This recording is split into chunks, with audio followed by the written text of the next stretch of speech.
I'm back. Um, Yesterday I did a live stream about Superman Day, and mind you, June 16th isn't Superman Day; it's June 12th. But as I said yesterday in that live stream, I had actually missed Superman Day because it wasn't really on the radar of any of the geeky things that I follow online, including the Superman Facebook page itself, which was kind of surprising that even the Superman page itself didn't really mention it unless it's fallen on a new day this year, and I just wasn't aware.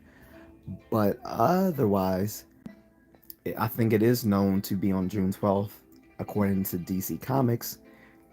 And so I did like a belated celebration of Birthman. Excuse me, belated celebration of Superman Day because he's the first superhero.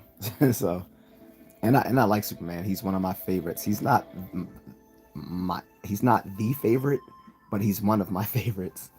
He's in my top five. So it was just a lighthearted day, and I thought, on the weekends I like doing lighthearted topics, and I did Superman Day, or a belated Superman Day. So today I'm still kind of keep it lighthearted. Mondays are kind of stressful for most people. That's why I have on a little relaxation music. Uh, Guzheng, I think it's called Guzheng music, Chinese style Guzheng music, to relax, calm, and meditate. And on that note, it's gonna be a lighthearted topic again. Today's topic is gonna be what is people's traveling plans if they have any. What's up, Tyler? How are you? That guy Happy, what's up? Israel says, what's your favorite color? So anyway, guys, it's like 3 days till the summer. In case you didn't know, summer always falls. The first day of summer falls on summer solstice, which is usually like around June 21st. And summer solstice, because it's the longest day of the year. Opposite of winter solstice, which is the shortest day of the year. And of course, we know, or we should know, that the reason we have seasons is because the Earth is slightly tilted on its rotational axis, which leads to it being tilted towards the sun in its orbit around the sun, which leads to the seasons. The two seasons where the Earth is pointed away from the sun, and the two where it's pointed towards the sun.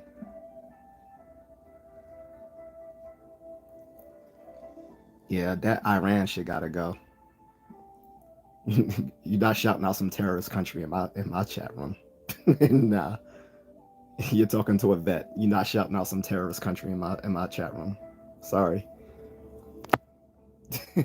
Bye. Any case, Tyler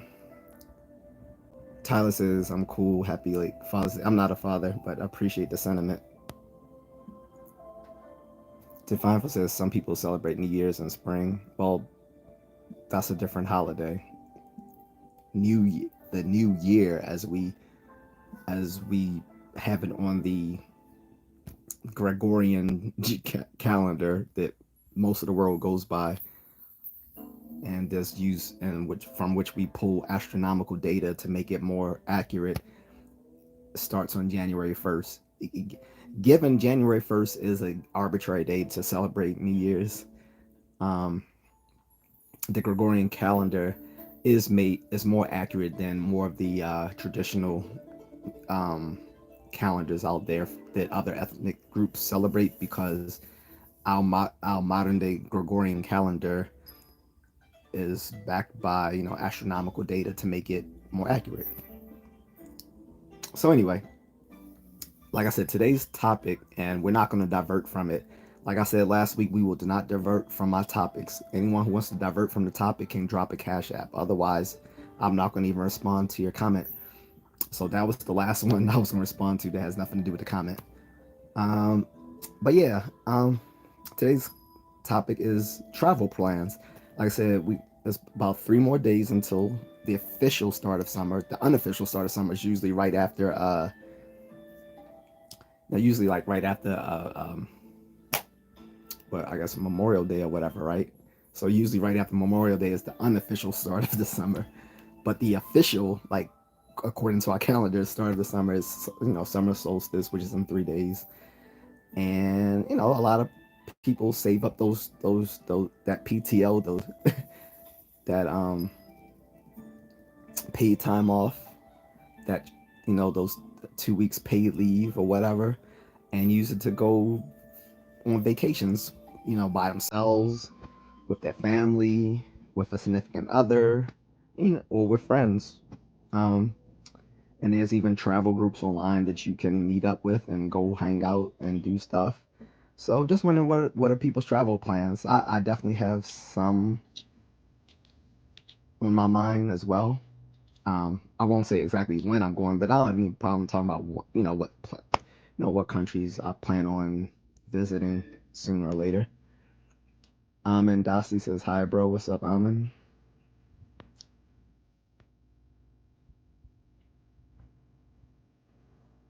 Mo Fox 2018 says greetings from Germany. Guten Tag. um, Divine Foot says, have you traveled to a place where it's waterfalls? That would be pretty cool to see. Well, I've been to countries that have beautiful waterfalls, but I haven't gone to those locations where the waterfalls are. That's There's some places in the Philippines that I would like to see that I think there's places that have some waterfalls. I'm sure my wife will take me. I think like in Boracay and some other places.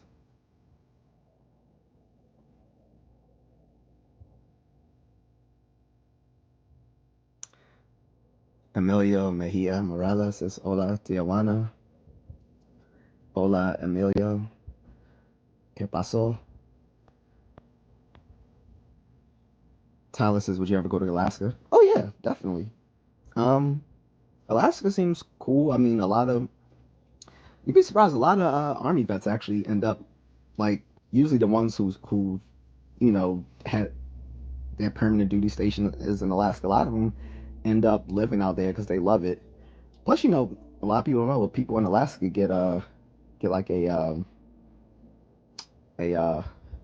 sort of a living stipend there. The sort of thing people were talking about here, like 5 years ago when Bernie Sanders was leading in the elections. Like they were talking about the possibility of everyone receiving a what I forgot what you call that stipend. Like basically I forgot the word for it, but yeah, people in Alaska get it because of because of the Alaskan oil um, that they sell and stuff. So every state citizen gets that monthly stipend. I forgot what they call it though. Topic today, Crazy Muda, is travel plans for the summer. If people have travel plans, and if so, where are they going? MoFox 26, excuse me, MoFox 2018 says I travel to Mallorca next week. That's what's up. I forgot where Mallorca is though. What is that? Can you remind me? Um, Tyler says I looked into getting paid to live there. Type S. You gotta live for at least 7 years or so to get those benefits. Yeah, I know you don't instantly get them, but it's still just a rather cool thing, right? Plus, Alaska doesn't have to. You don't have to be sold on Alaska. It sells itself. Some people don't like it because of the cold weather, but most people don't live throughout all of Alaska. Like most people who live in Alaska live in like within like the few cities that are like heavily populated, like Anchorage and all those places like Anchorage. I know a lot of people live in North Pole, which is like actually a city called North Pole, and some other places like that. Um, and as far as the 6 months of darkness and all that sort of stuff, that really wouldn't bother me. That'd be like no different than It'd be like no different than basically like you getting up early to go to work. It's dark, and then when you leave work, it's dark again. It's pretty much this. It would be pretty much the same thing. So the whole 6 months of darkness wouldn't really bother me. Like I said, you know. But yeah, I definitely wouldn't mind traveling there. Um, Not at all. Crazy Muda says I'm going to Boston for a day next week to see a Zambian rock band from the 70s. Okay, Zambian. Oh, for some reason I was thinking of this African pop music group called Zap Mama. It was big in like the late 90s, early 2000s. I've actually met them. They were cool, but I don't remember what country uh, those ladies were from. Most of them were women. It was like a women Afro pop group. This was like before like Afro beats got big or whatever. Tyler says no different than NYC. Small, just jokes. I think Alaska's cleaner. Oh no, you're talking. I'm sorry. You're talking about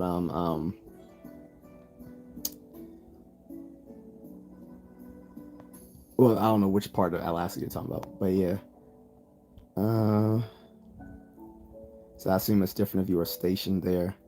Well, yeah. I mean, so like I said, well, the folks I know who've been stationed there actually like it because back in the day, I used to think that was sort of like a punishment, like in the army. Like if you got stationed in Alaska, they'd be like, you keep effing up, I'm a send your ass to Alaska.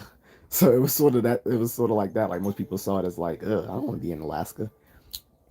But the people whom I've known who were actually stationed there like it. But I've always heard it being used as sort of like a threat. Like if someone was effing up, like keep effing around, I'm gonna have your permanent duty station sent to Alaska. Um, Mo Fox said it's in Spain. Right, that's where Mallorca is. I couldn't remember. I knew it was somewhere in Southern Europe.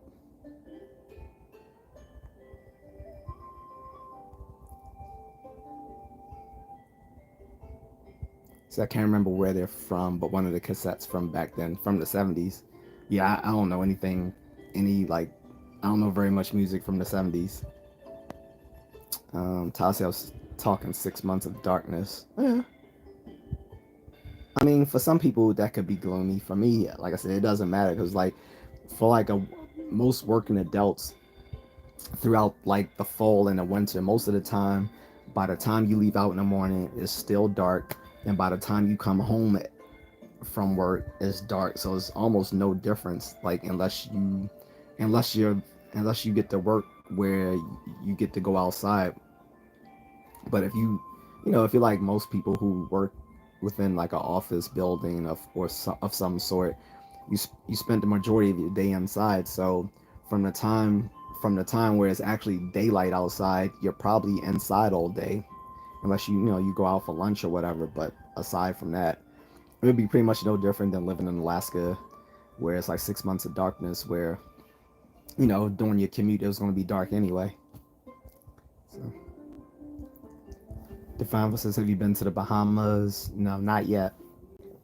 It hasn't. The Bahamas and the Caribbean haven't really been on my travel wish list so much. I do want to do a Caribbean cruise, but it's not really on my most wanted places to go. Most of the places I really wanted to go, I've already crossed off my list. It's just a issue of me wanting to go back to them. But the few that are still on my list that I really want to go to, nowhere on this side of the no way no place on this side of the hemisphere is like a must see place for me. All of the must see places for me are on the other side of the Atlantic, or the Pacific rather. So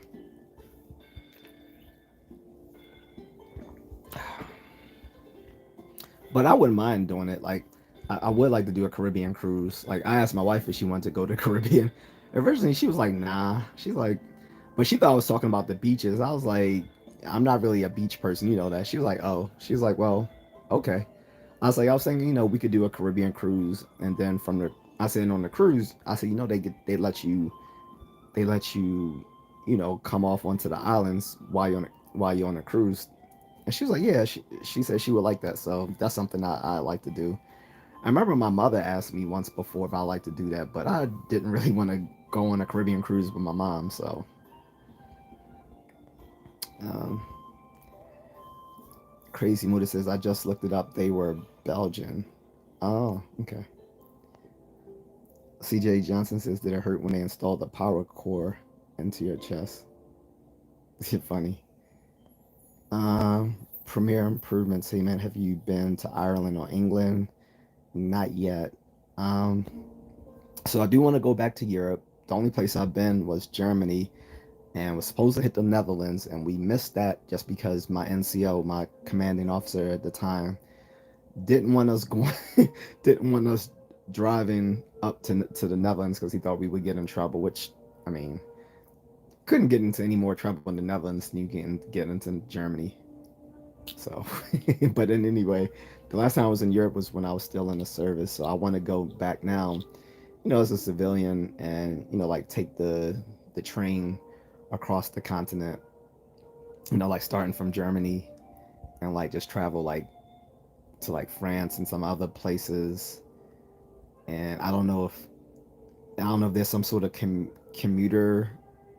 I don't know if there's some sort of commuter train or ferry to get you across the English Channel, from continental Europe to the UK. But if so, then I would do that, and go to England, Ireland, Scotland, maybe Wales and Northern Ireland as well.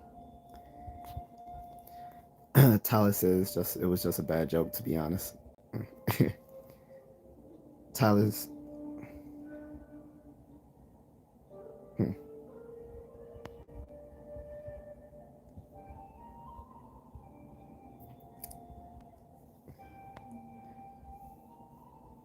GGD says bro looks healthier than a 10-year-old. That's because 10-year-olds don't even go to gym anymore. Whereas I'm physically active every day. It's a damn shame that kids don't even do gym every day. We used to do gym every day. Plus, we had recess, so we got all of our physical activity out the way. And people complain, "Oh, these boys can't sit down and attend to their work." Of course not. You don't let them get their exercise. Like, we had gym. We had an hour gym. Then we had like a half an hour or so of recess.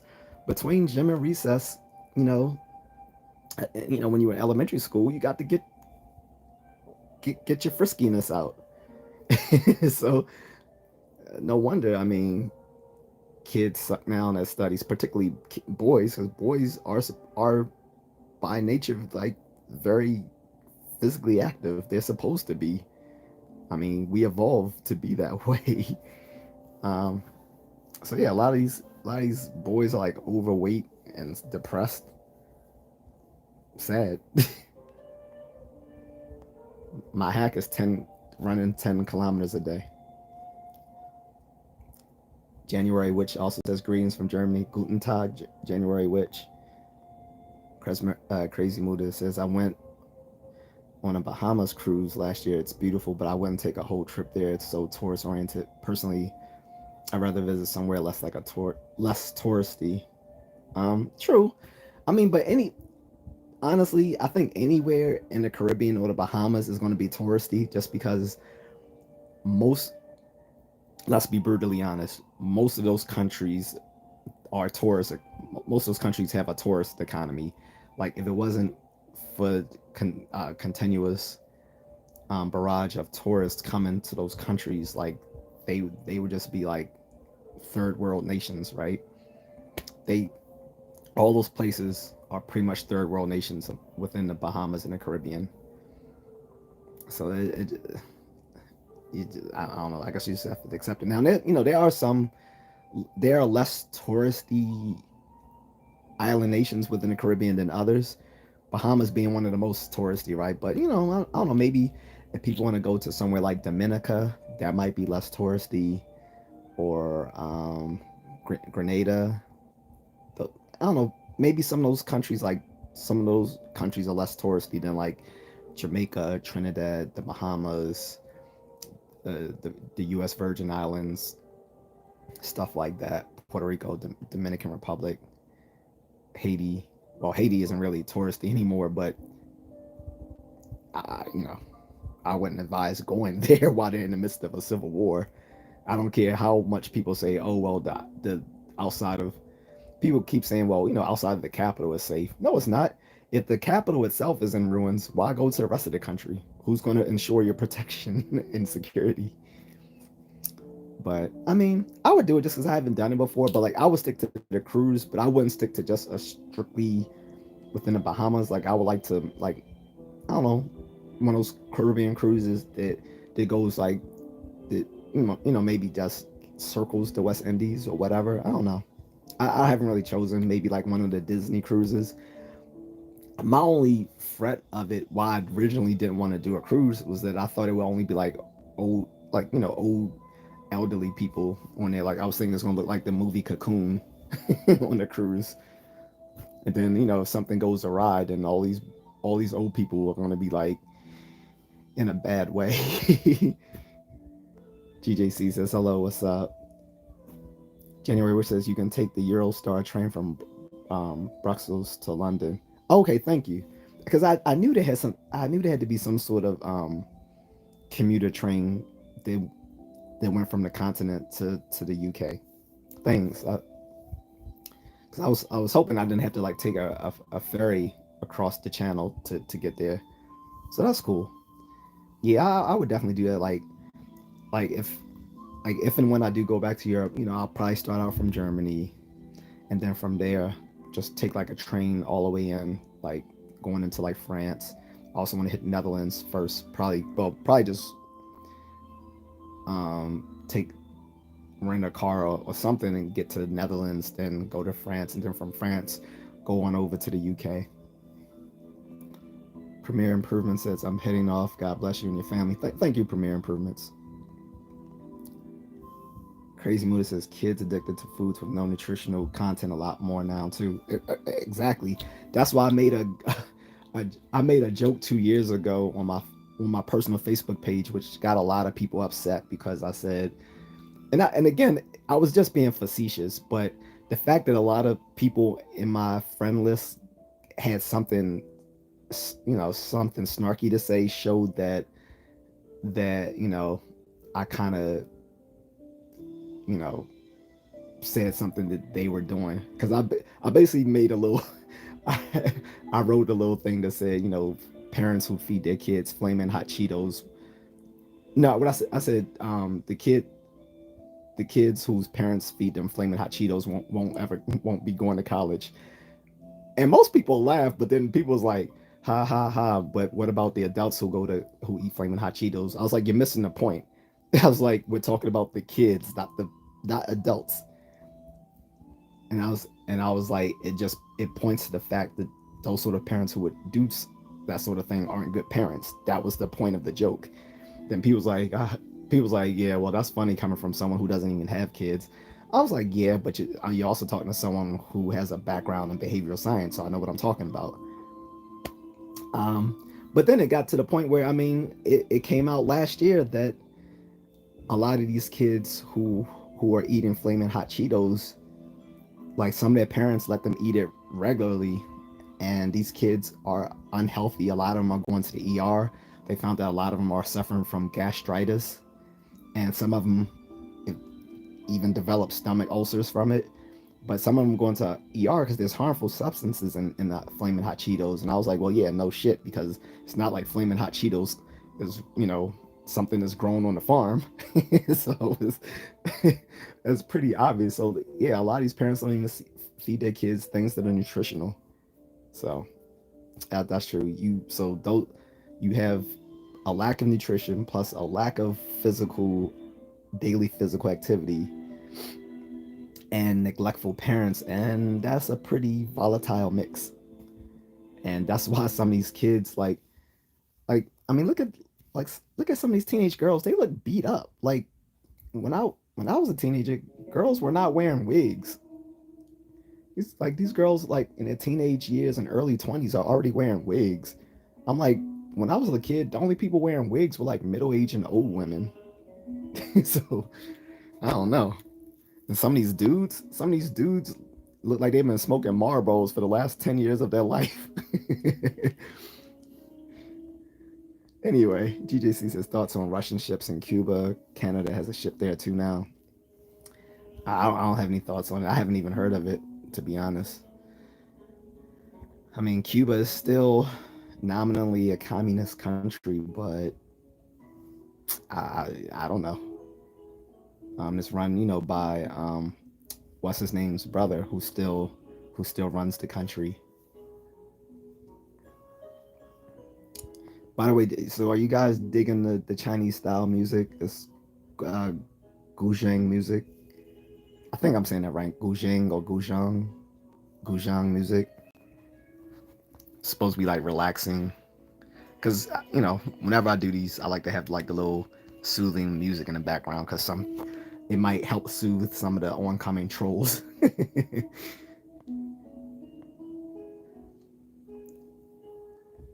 Tyler says, "Oh, you going to the UK? You better take the best longsword."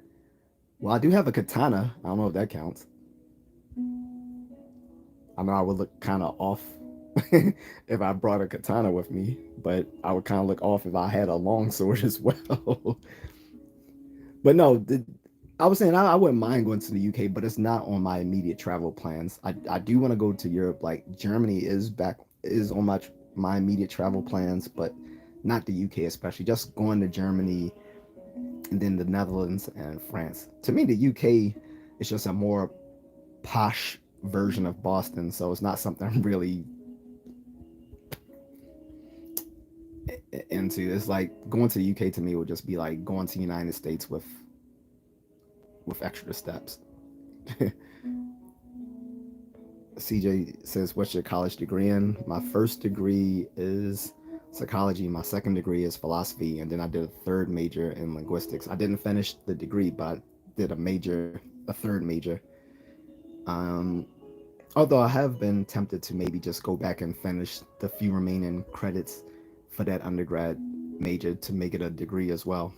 I'm undecided on that.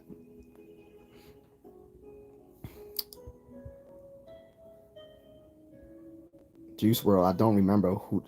Again, guys, if you guys are 30 and under and asking me about rappers today, I don't know who they are. I don't listen to them. Don't know about them. Don't care. This is about traveling today, so that's what this topic is about. Travel plans in the summer.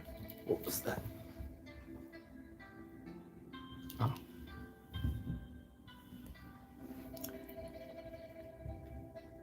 Anyway, yeah. Let me get back to the comments. Crazy Moose said, yeah, there was a whole documentary about people in the South giving kids Mountain Dew and the health effects they were suffering. I believe it. Victor says the Chinese music is fine. So far, I'm hooked. I hope it doesn't. I hope it's not copyrighted because I don't want to get in trouble with that. But it's lo-fi, sort of like a lo-fi or ambient music sort of thing. So I'm guessing it should be okay to play in the background of this video without just getting a copyright strike. So the video will come down if I see that any sort of copyright strikes from the lo-fi music I've been playing on the backgrounds of my videos. But I believe it should be okay. Because most of the lo-fi and music like this is like AI generated music, so I don't think it has a specific artist attached to them. Like even the other stuff I was playing, the other lo-fi, like where it was like Batman or Game of Thrones or Superman or other stuff, like it was like AI generated music, so I think it should be safe to play without it getting copyright strikes. Victor said, you said you sometimes write. I write lyrics, so what do you write? Did I write? Um, um, I used to write in my blog. Like, that's pretty much it. Writing in my blog or whatever. Also, I do have a a con a book concept that I've been toying with for the last few years. I just haven't really started doing it yet because I didn't know exactly what I wanted to write or how I wanted to write it, but I have been toying with writing a book on critical thinking skills and say, and but I was gonna say uh, how to um, how to think critically for black folks. That's not the exact title, but it's something around that. It's sort of like how there was the self help book long time ago, a really famous one that most people have heard about called How to Think and Grow Rich by Napoleon Hill. So then there was a black entrepreneur who wrote like a update to that book, say how to think and grow rich for black people. So that's sort of what I'm going to do. There's already a book on which I want to base my book on, but I'm gonna just say how to think critically, how to think straight. That's what I was gonna call it, how to think straight for black people. So that is the book I have been toying with actually writing. I just haven't really gotten down to it beyond like the first paragraph. So that besides that, and I used to have a blog that I haven't written any entries on in like I don't know how many eons. J.A.C says skip England, Ireland is better. Well, I'm not playing favorites since I haven't been to the UK. I can't say which is better. Um, I've toyed with like maybe Scotland just because Scotland represents the North in the Game of Thrones, and to me that's my favorite. They're my favorite house in the Game of Thrones, and now the House of Dragons, which is based on the newer book from J.R.R. Martin, Fire and Blood, which I need to read. But in the Song of Ice and Fire world, the North is remotely based on Scotland. Like they even speak with a Scottish brogue in the show. So, um, but as far as the UK, like I said, I really don't have a favorite place to visit. Like, it's not on my immediate list just because, like I said, England to me is just a more posh version of the United States, and I really don't like the United States that much anymore. So I really don't want to go somewhere that's just like a overseas version of the United States. Um, CJ says, "Is your job relevant to your degree?" Currently, no. No, because the stuff I do in lead gen and stuff like that, not really. Crazy Mood says, "Kids age differently depending on what environment they're in. Hood kids often age far faster than well-off kids." But no, you're good, Vixter. GJCC used to do adventurous travel with the wife, but since kids, it's Florida and cruises. Going on our third cruise next year. We miss Asia and Europe. Yeah, that's why I remember my grandfather before he died. He was like, man, he's like, yeah. He said, travel while you're still young. He said, well, while you still can. I was like, I am granddad. I told him, I've been traveling to Asia. That I had got married in the Philippines, and he was happy for me. He was like, that's good. I mean, I wish he had got to meet her before he passed away, though. But they make it so hard to bring Filipinos here to America. Like they have to have a significant amount of money in their bank account, unless they're coming here on a family visa. Like if they're trying to get here on a tourist visa, forget about it. Like that is difficult unless like they're well to do. Like they're looking to see like you have like $10,000 in the bank or something like that. So I would have to move a significant amount of figures in her account, and then she shows it for a while. Otherwise, she qualifies, of course. Like she has a job back home and all this sort of stuff. Um, but if and then a spousal visa, that's a headache. So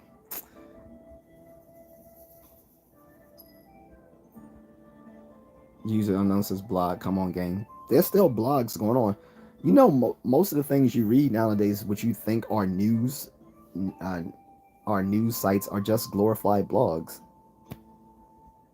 Most of them are just glorified blogs. Hate to be the one to tell you that, but if you didn't know that, a lot of these sites that you go to for your news articles, many of them are just blog sites. They just don't call them blogs anymore, but most of them are blog sites. The writing thing was in the description. Yeah, that's what I figured. That's where you had got it from, because I don't think I really talked about it on a live stream. But at least you're one of the very few people who actually read the description, Dexter, because most people don't.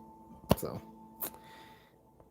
J.A.C says we stayed with a local family in Bali who took us to their temple for a festival.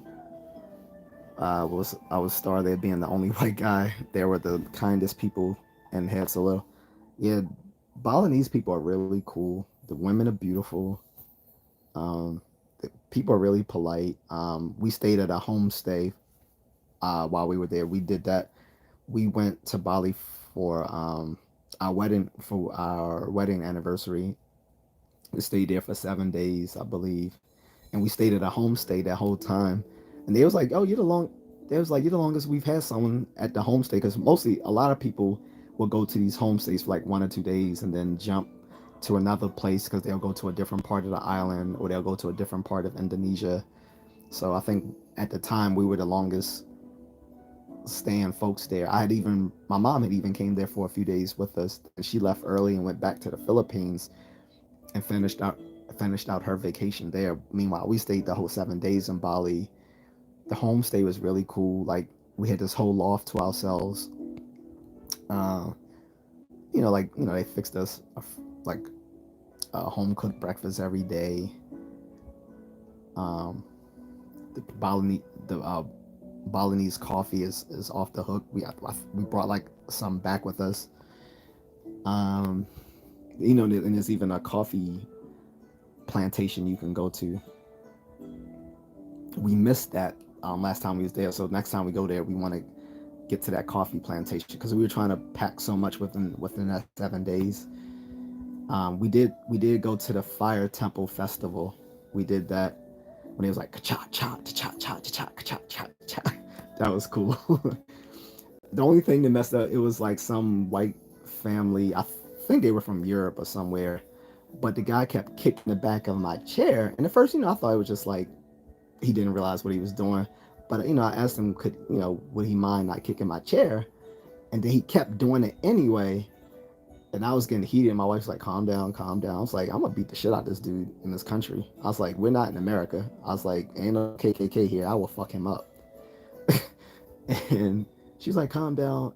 And the dude was like, and the thing was, I had even moved my chair, like not once, but like twice, moved my chair so he could have more room, more leg room or something. And maybe he's just doing it because he needs leg room, whatever. I'm trying to be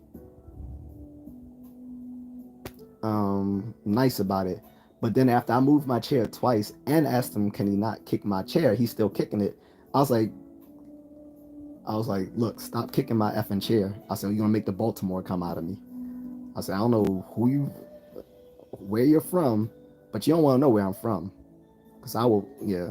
So I'm not gonna say everything I said on camera. But anyway, other than that, I had a beautiful time at the fire festival there. Um, Bali was really cool. But yeah, there's always certain folks that they want to mess things up for others. Son of Suedo says, "Hola and Taga. How are you doing today, brother? Long time, sure see." The ANC kind of lost the election and we're now under a coalition government. Exciting times ahead. CJ Johnson says, should be named How to Think Straight in a Crooked World. Well, I mean, I don't really think so. When you look at statistics, we're living in the best of times compared to any other time period in the past. Always, always remember this. No matter all the doom and gloom you see on TV news every day, remember this. Follow the trend. Follow the trend lines, not the headlines. If you look at the statistical trend lines, people are living in the safest times that we ever been. People are living healthier than they've ever been. Although we've had a blip with sort of a minor resurgence in violence, it still doesn't erase the steady incline of quality of life, um, you know, less violence, more healthy people in the poorest parts of the world having increases in income.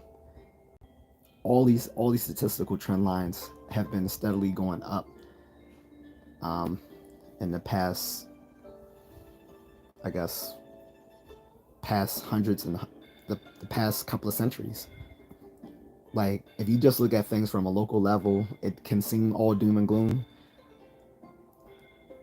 because bad things make for good TV.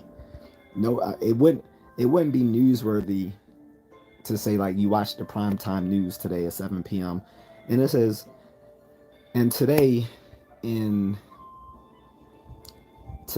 in so and so ville city, nothing happened today. People were nice to each other. No one's house got broken into. No one got robbed. No one got killed. No, no one's house burned on fire. Those things happen more likely than not, but it's not exciting to say. It's not exciting to see on the news that nothing bad happened. We got to find the few things bad happening in the world to get people's eyes, to get their attention. You know, that's the news bias. Like, it has like things that are going wrong are more attention worthy than things going well, which is most of the time. So always follow the trend lines, not the headlines. But as far as this, and that is one of your first lessons in thinking straight. um, but yeah, that's why I want. That's literally one of the reasons to do a book on how to think straight. And like I said, the only reason I'm calling it How to Think Straight a Black Choice is not just because it's only going to be for Black people. It's just because I want to put a spin on a book that's already been well written by someone who's probably way more intelligent than I. So I just want to sort of do like a remake of that book and put my own little spin on it from my own personal experience and make it for like and market it to a community that otherwise probably wouldn't read it. So that's my thought process for that. Tim Hogan says hello from Ireland. Top of the day to you, Tim. O'Dowd Morgan says Christ is Lord. Okay.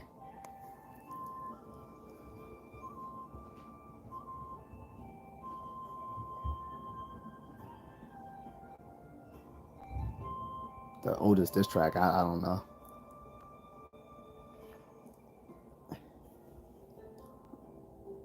Favorite news site is World Star Hip Hop. I wouldn't consider that a news site. That's sort of like just I don't. What's a nice word to call that stuff? Because I don't want to just say. Because my first reaction just to call World Star Hip Hop trash, which by and large that's what they show a lot of content is trashy content. But I don't know, it's like paparazzi type stuff. But Bush Capalots, not really tackling any psychological questions today. I'm just talking about like traveling and summer plans, stuff like that. Now, when I say traveling, it doesn't have to mean just overseas, guys. Like, maybe you just want to travel within the states. Some of you might just want to do a staycation for the summer. Like maybe your 2 week plan this summer is just to stay home and not be bothered by anybody. Like, hey, for 2 weeks, I'm taking off from work and I'm just gonna watch anime. I'm just gonna watch anime and I'm gonna eat Chinese food and pizza, and that's gonna be my 2 week staycation. I mean, there's nothing wrong with that if that's what some people might want to do that. And of course, there's some people who have to travel for work anyway, so their idea of a good time isn't traveling anywhere. Their idea of a good time is just staying home close to family. There's nothing wrong with that. That's why I said, what are your travel plans, or if you have travel plans. And like I said, it can mean it could be domestic travel or foreign travel. For me, it is going to be foreign travel because I just don't enjoy being in the United States like that. Like I said, the only place I really fell in love with recently inside the states was LA. I can't say that I will. I don't know if LA would be better just as a place to visit as opposed to live, because my friends who here on who talk with me on this channel, one of the Erics, he lives in LA. He hates it there. He's always telling me why it's so bad there. But as someone who just visited the city, I loved it. I love visiting Hollywood. Um, it was just cool. The city to me is just sexy from the fact that all the way on the west of the city, you have mountains, so you can go on any given day. You can switch between like going shopping on Rodeo Drive to going hiking in the mountains to hitting the beach all the way on on the other side of the city, or other things like in between. So city's sexy, and it's very multicultural. So for someone like I who might prefer like Asian and Latina women, LA would be the spot. There was actually a black woman, who was pretty upset online, saying that when she moved to LA, she noticed that most of the brothers weren't checking for black women there. And I was like, well, duh, if they moved to LA, more than likely they have more of a diverse taste in women than the average black person, because LA is not, it's not a black city. So most guys moving there probably aren't just limiting themselves to black women. So I was like, it doesn't make sense for her to complain. I was like, if she wants to move to a city where there's more black relationships, she needs to go somewhere where there's a bigger black population. That kind of makes sense. And I was like, she needs to go somewhere like Houston or Atlanta, places like that, which are like really popping cities right now, but have more of a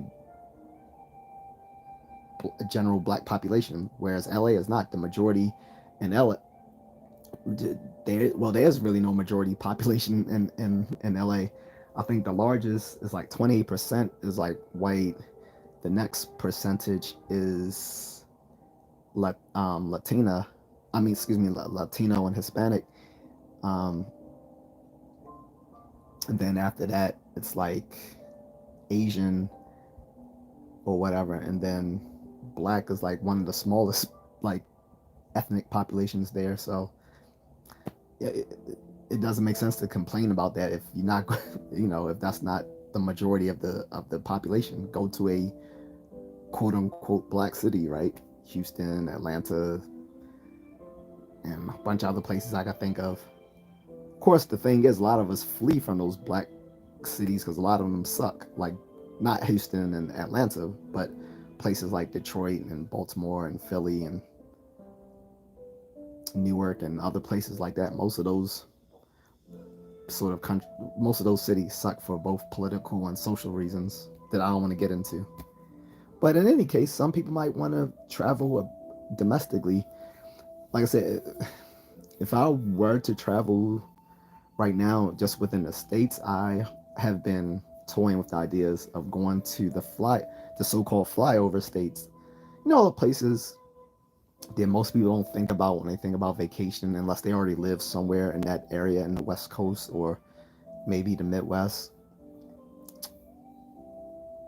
or people who are just like into wilderness type locations. But I wouldn't mind going maybe to some of those little forgotten about states like Wyoming, Montana, South Dakota, North Dakota, Idaho, places like that, just to check those out. That would probably be like the last sort of traveling I would do up here in the States before I move permanently overseas. Because once I go overseas permanently, I don't have any plans of coming back anytime soon.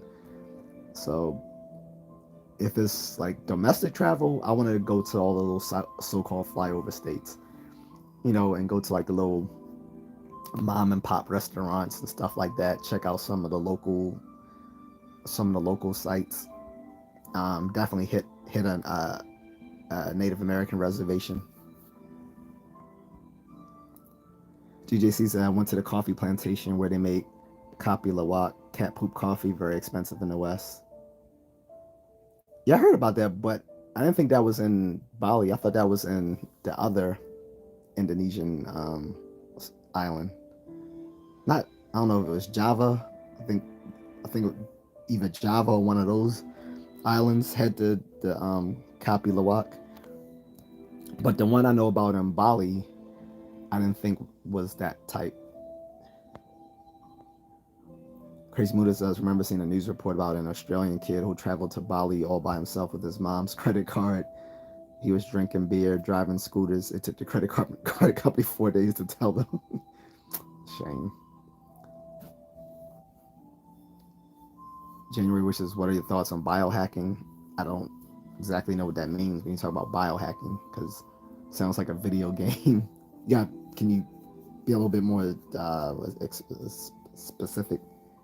Abraham says hello from Israel. What's up, Abraham? Do you want to go to Abraham as well? I love Knives says hello. Baldy says free Palestine. That's cool. One guy I automatically banned just because he said Iran and just threw all the flags in the chat room, and I was like, nah, buddy, you're not doing that terrorist shit on my chat room. No, sir. But I don't have any problem with people expressing political opinions or whatever, but as long as it's not, out there. The stream I Eat Knives is about traveling plans this summer. What are people's travel plans? Yeah, I'm not doing any review of a mixtape. Don't care. And you're getting banned because you're just a troll.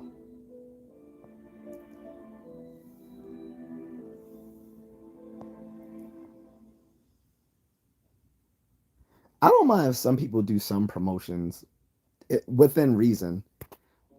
But if you're going to do it, ask me first before you post. Like, if you say, hey, do you mind if I do such and such? Fine.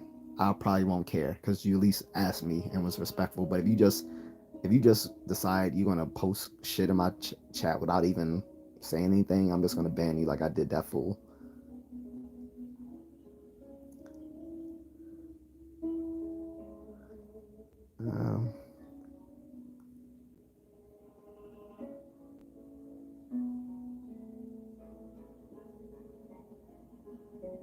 Let me respond to the wife.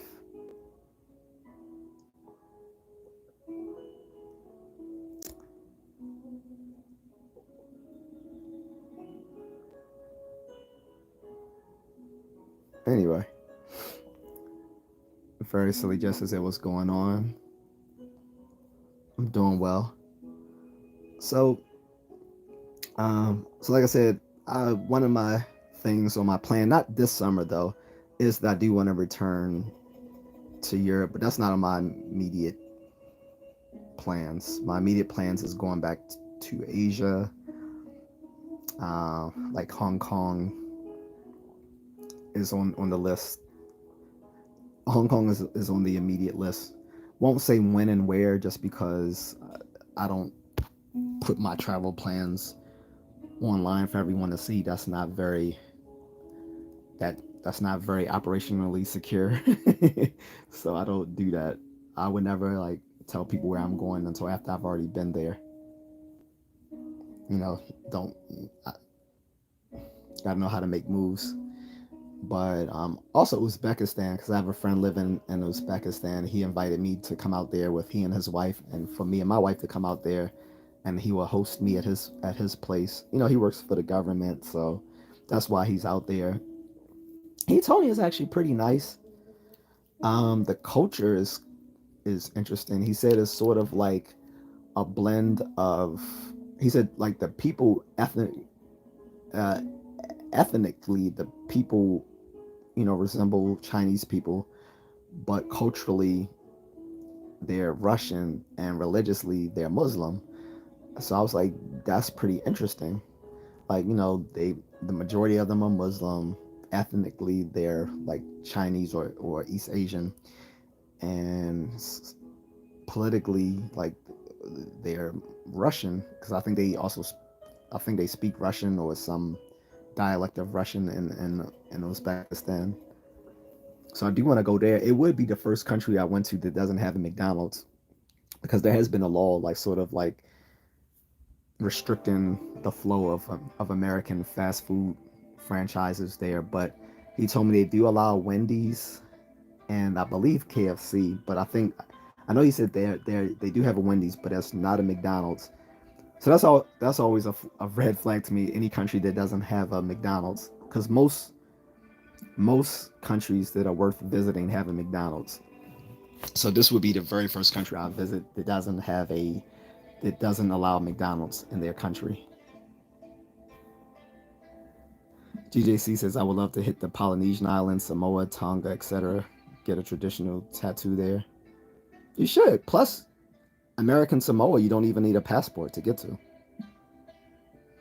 Now, if you want to cross from American Samoa to Western Samoa, then you would need a passport. But if you go to American Samoa, that's considered American territory. So for you folks who don't have a passport yet, or may have some legal issues, and mind you, most legal issues. I want to say this first of all, most legal issues will not prevent you from getting a passport, other than like you owing back child support. Owing back child support is probably the biggest reason some people might not get a passport, but having a criminal background won't prevent most people from getting a passport. There's only two crimes, as far as I'm aware of, they will automatically prevent you from getting a passport. One is treason, and the other one is international drug trafficking. Those are pretty much the only two crimes that will prevent you from getting a U.S. passport. Otherwise, nothing is going to prevent you from getting a passport. So, I know, like within like the black community and other places, they try to make these black women try to make fun of these guys, like, oh, you guys can't be passport bros because you're not going to be able to get a passport because you're a felon. That doesn't fucking matter. You can get it even while you're still on probation and parole. You can get your passport. Don't listen to the hyenas that tell you stuff like that because they're wrong. Like saying, the only thing that's gonna prevent you from that is if you still owe like back child support. That's gonna prevent you. Otherwise, go on and get that passport, bro. And I'm not talking about just black people. I'm talking about every guy out there. Go ahead and get that passport. But until you do get that passport, there are plenty of exotic places you can travel within the U.S. that doesn't require a passport. So for one, there's American Samoa. American Samoa is a U.S. territory, so you can go there without a passport. My friend actually once went to the Bahamas. My former supervisor, he went to the Bahamas without a passport. I don't recommend that, but he said he was allowed in the Bahamas without a passport. I don't know how frequent that happens. But American Samoa, the U.S. Virgin Islands, which in the capital is St. Thomas, in case you're confused between the U.S. Virgin Islands and the U.S. British and the British Virgin Islands. The capital of the British Virgin Islands is St. Croix. The capital of the U.S. Virgin Islands is St. Thomas. So yeah, American Samoa, U.S. Virgin Islands, Puerto Rico, um, Guam. People forget about Guam. The Northern Mariana Islands, another beautiful Pacific island location. Most people don't even think of the Northern Mariana Islands. On top of that, if you're a vet, you can use your VA loan in these U.S. territories to buy property. There's a lot of that move out to these little Pacific Island U.S. territories and buy homes there using their VA home loans. So just an FYI.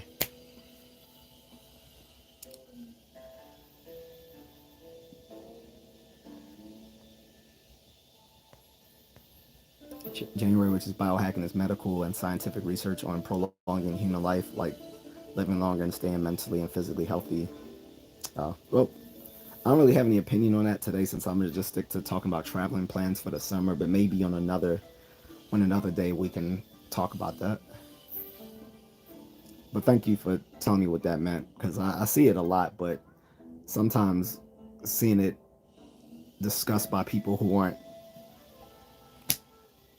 steeped in a science background just makes me think it's sketchy.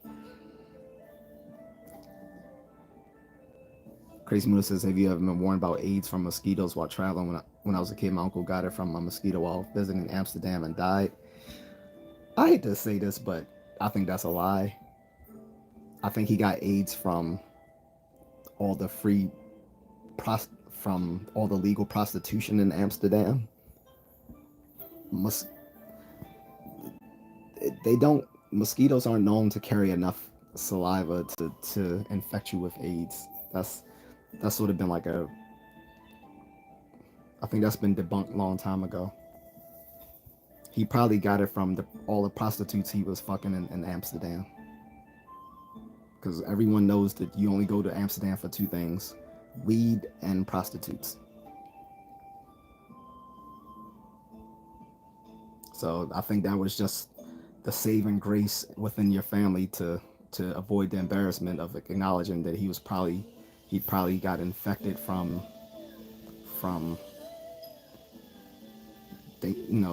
dating prostitutes out there. Like, prostitution is legal in Germany and Netherlands and other parts of Northern Europe. Like, you can freely enter those brothels. Like, they freely advertise with those brothels, and usually they receive health care, which is a good thing about legal prostitution. They normally receive health care.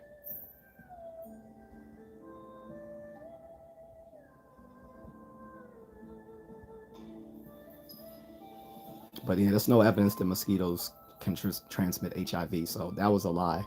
He got it from fucking prostitutes in Amsterdam. And I think the fact that it's Amsterdam, that should already triggered you, like that. It should just triggered you. Like, he went to Amsterdam. He didn't get that from a mosquito. GJC says, "I'm Canadian. I need a passport." Yeah, because I don't know what Canadian territories there are out there, but aren't I'm imagine there's not very many Canadian territories outside of North America. So, Grasshopper Plus says, "Pancake booty." I don't know who you're referring to. Crazy Moon says, "I never had a passport. There's a loophole for Bahamas. You have to apply for a temporary paper that you can use to get in." That's probably how my supervisor did it. Like I said, he couldn't get a passport because he owes back child support.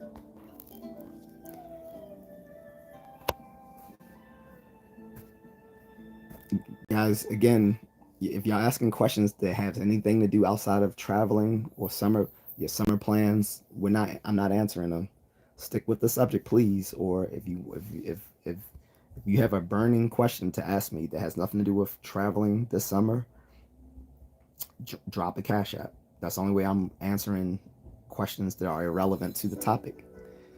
Otherwise, we're not going to divert what I'm talking about just because you have random thoughts popping up in your head.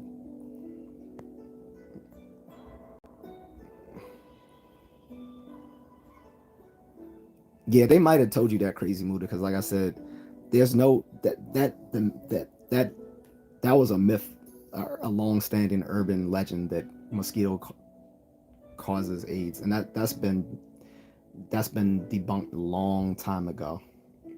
Mosquitoes doesn't cause AIDS, or because if it did, we would have a much higher transmission of it throughout the globe, be, just by that very fact that if they could, but they don't.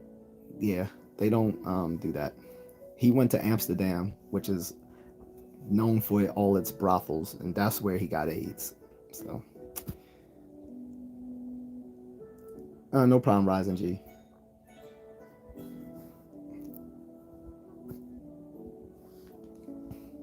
Anywho, um, Where was I saying? Oh, so yeah, so I was leaving off saying that the two of the places immediately on my list outside of the Philippines, that is Hong Kong and Uzbekistan.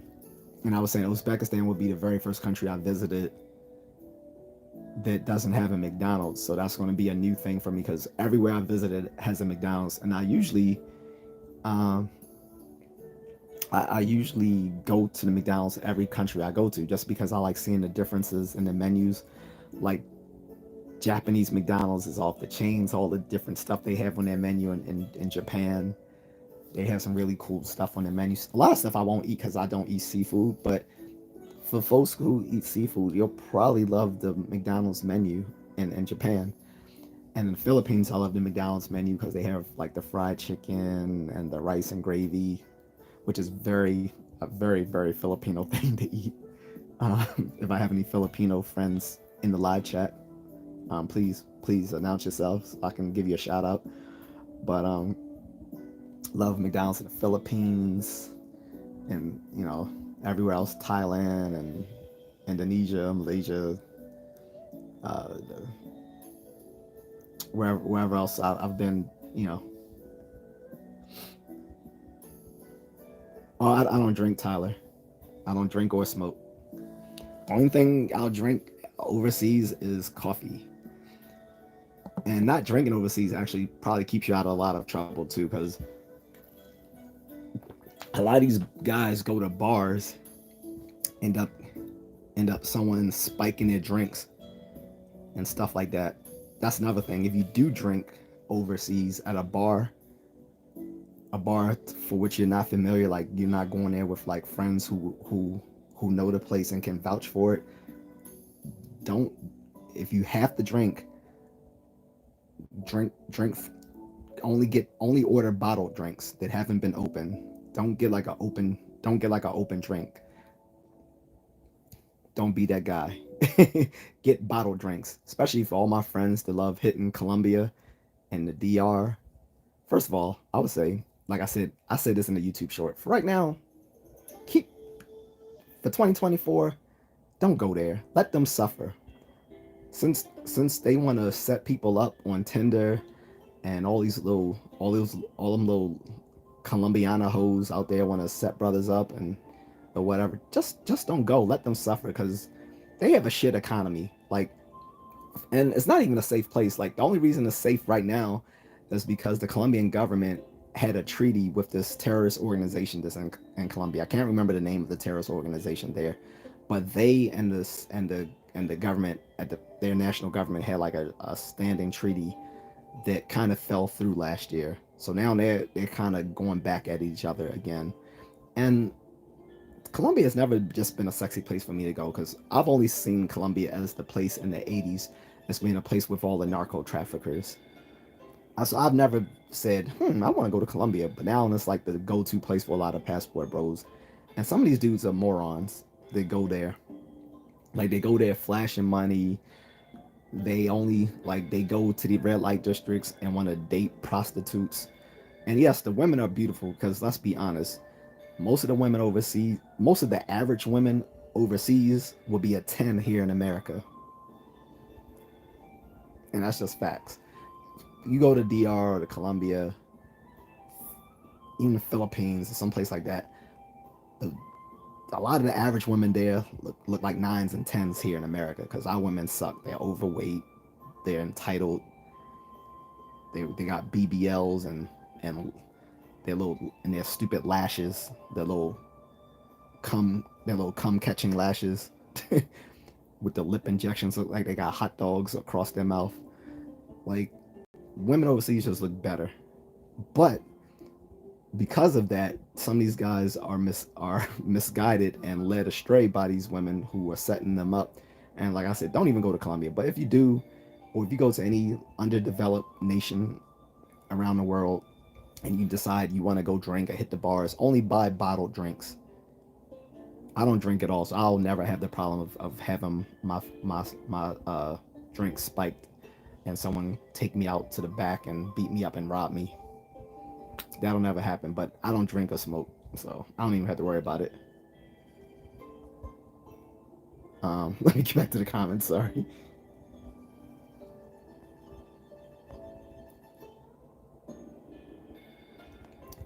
Crazy Moose says, have you heard the concept of anywhere you can buy a Coke or go to McDonald's? There's some racism going on. Don't know how true it is, but always thought it was funny.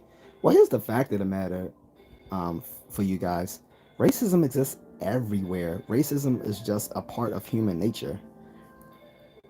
This is something we know from behavioral research. Racism, sexism, all the other negative isms, they're all they're all a part of human nature because tribalism is a part of human nature. We're just primates with very big brains. But just as tribal and territorial are our primate cousins, so are we. We're just more sophisticated with it. I mean, in psychology, it goes by another name instead of tribalism. We call it in-group bias.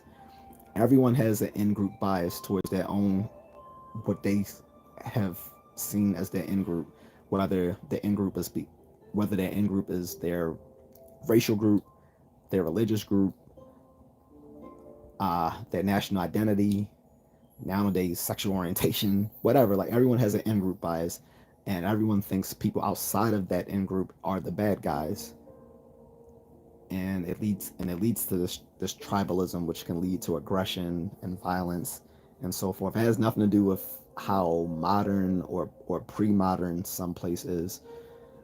It has to do with human nature.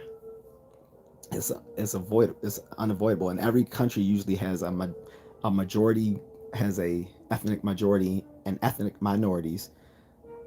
It's just that in each country it's different. So in the Philippines, the ethnic majority are are the Filipinos who are more of a Indo-Malay um, origin, but there are ethnic minorities there. There's an ethnic minority of Chinese. There's an ethnic minority of Negritos. Negritos being the indigenous Filipinos who lived there before the Indo-Malay people moved there. The Negritos are actually a black race of small black people. That's why I call them Negritos, and you see them all over like um, uh, more more well less modern parts of Southeast Asia. You see them in parts of Indonesia, parts of Thailand and Vietnam and Cambodia. And I can't speak for some of the other countries, but they're probably in like Malaysia and Brunei as well. But yeah, in anywhere you go, there's going to be prejudice against the ethnic minority or wherever you are. Like in Europe, we saw that with Jewish people and with the Romani people, right? And now, currently in Europe, with the Muslim people, you see a lot of prejudice towards groups that identify as Muslim or Arab or whatever. It's kind of unavoidable, but that doesn't mean the country itself is not worth visiting. But if it's to the if it's to the point where there's too much internal conflict going on, like the Russian-Ukraine war, or what's going on in Cameroon, or what's going on in Haiti, places like that, then obviously you should not go there. So that's all I'll say about that. But I don't think McDonald's or anything else, by its very nature of being there in that country, is a flag that it's not a good place to be. Like I said, by and large, most countries do have McDonald's, except for a few places like Russia took over their McDonald's a few years ago during the heat of the Russian-Ukrainian war, and they end up nationalizing those McDonald's, still serving the same foods, but it's no longer known as McDonald's. The the corporate heads pulled the franchise um, name, McDonald's name recognition from them. So China has some knock. China has McDonald's, but they also have like some knockoff McDonald's restaurants. They have a knockoff KFC. It's funny. It's like you know the stereotype about like Chinese doing like knockoff products. Like they even have knockoff restaurants in that country. And if I go to mainland China, I want us to visit some. I want to eat at some of these little knockoff restaurants. To be honest. Sandra said I've been roofie, not cool. Yeah, it's not cool. Again, I don't drink, so I would never worry about it. But even if I did drink, I would never drink. I would never get an open drink. That's my that's my operational advice for you guys from someone who's a former vet. Don't don't take open drinks at a bar in foreign countries. Besides that, people in the intelligence community usually go to seedy bars just for the purposes of finding sketchy people to hire them to to to do assignments for them. So unless you are the type of people who are actually looking for sketchy people, don't go to seedy bars getting drinks and stuff like that because you might get yourself in trouble. If you do have to drink, like I said, uh, go to a more upscale place to drink, and still, I will, even at an upscale bar, I would still say don't take open drinks. Only get bottled drinks. It's safer that way. If you have to have an open drink, you know, do it at do it in your hotel and make your own mixed drinks. So Crazy Moose says, I heard you can't drink at all in some places in the Middle East. Do you think it's really true, or if you try hard enough, you'll find a speakeasy you can get drinks at? Um, Depends on what part of the Middle East. The Middle East is very diverse, so you have very strict places like Saudi Arabia, and then you have places like Dubai in the United Arab Emirates, which is very. Don't get me wrong, Dubai is still very strict. A lot of people go there thinking you can do anything in Dubai. No, you can't. But you can get away with a lot in Dubai that you couldn't in other parts of the Middle East. So I can't speak for the entire Middle East of whether you can drink there or not. But I'm guessing by and large, it depends on the country you're in. Like if you go to the UAE, um, and places like that, you're probably safe. But if you're in more strict places, then that's probably not going to happen. Like I wouldn't go to places like Iran and Afghanistan thinking you can do a lot of things that you can do here. So I can't speak for all of the Middle East. But if I were to go to the Middle East, probably the only two places I would go would be, Israel and the United Arab Emirates. Those would probably be the only two places. Sosa says, "Why aren't you married?" I am married. You obviously have never seen my channel before. Like, I literally have tons of videos talking about my wife. I've talked about my wife in literally other live streams. Sometimes she moderates the streams for me. So, Sandra says, my daughter's getting married in Tulum. Really? I mean, congratulations, by the way, for your daughter getting married. But Tulum was not. You remember, like, Tulum back during the pandemic was where everyone was going to, Sandra? Because, like, that was, like, during the pandemic, like, that was the only place that was, like, really open to Americans traveling was Tulum. But it was a lot of debauchery going on in Tulum. So, I don't know if that's. I guess that's a good thing. But Tulum was kind of like a debaucherous spot for the, back in like 2020, 2021. I'm guessing maybe it's not like that now, but congratulations to your daughter for getting married. Tyler said umbrellas. You talking about the eyelashes, right? Those things look ridiculous, and it's not. I don't know one man who said that's sexy. At least I don't know anyone. Maybe some guys think it is, but I've never seen anyone think those long fake eyelashes look sexy. It looks trashy. Crazy Muda says the fact that there was drugs in Colombia always made me want to go more. I would have go check out like abandoned crazy mansions they were in. I don't.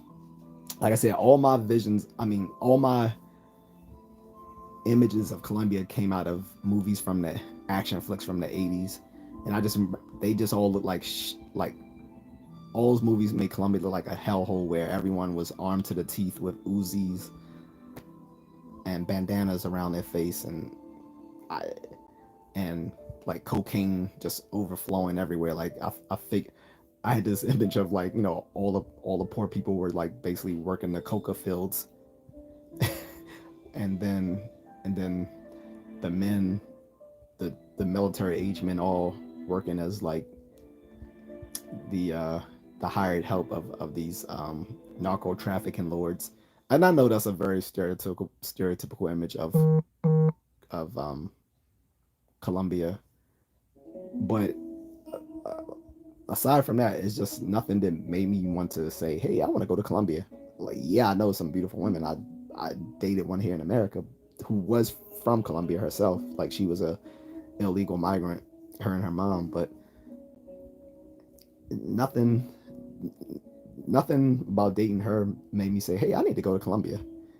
Like, even um one of my Greek sisters, like one of my Greek sisters, she's from Colombia, and I remember she gave me and one of my other frat brothers some chocolate, and she was like, "Isn't this chocolate so good?" She's like, "It's from Colombia."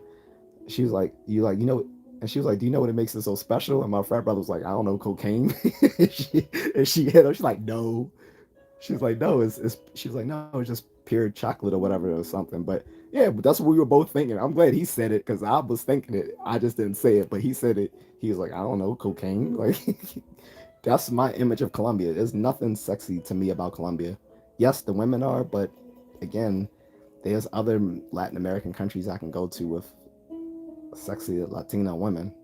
I don't have to go go to narco land.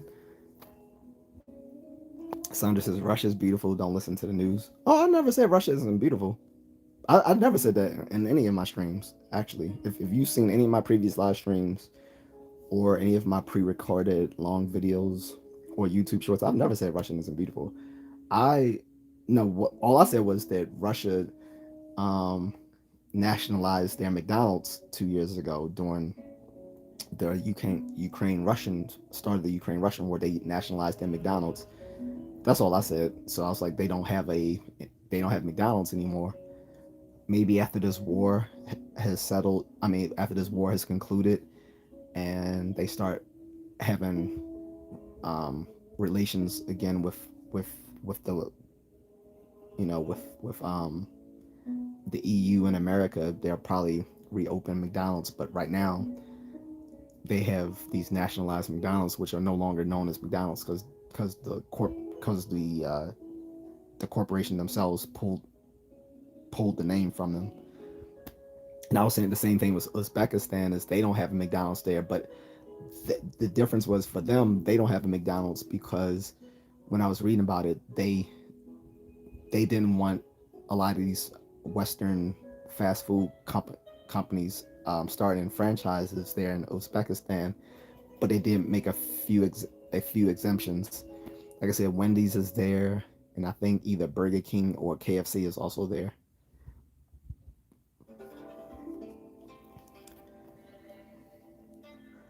Sandra says sun and vitamin D. Chill Will says hi from colorful Colorado.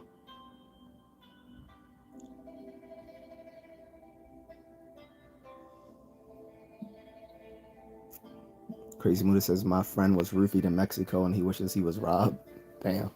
And then there's always been that little running joke that if you get like drugged in a bar, that they gonna steal one of your kidneys. That's been a long-standing myth, and you see it in some of these some of these little low-budget action flicks. Like even Jean-Claude Van Damme did a movie about that. Like he was in the Philippines, and he was actually gonna donate his kidney to his dying niece or daughter or something like that, but it ended up she's actually his daughter or something. I forgot what it's called. I mean, I forgot what happened exactly, but he was in a he was in a spot where he actually got roofied and they stole one of his kidneys.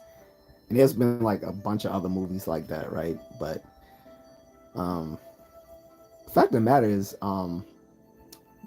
organ like selling your organs is actually a thriving part of the black market overseas, because in places like the Philippines, they can get a lot of money for it. A lot of poor people in the Philippines will actually sell like a kidney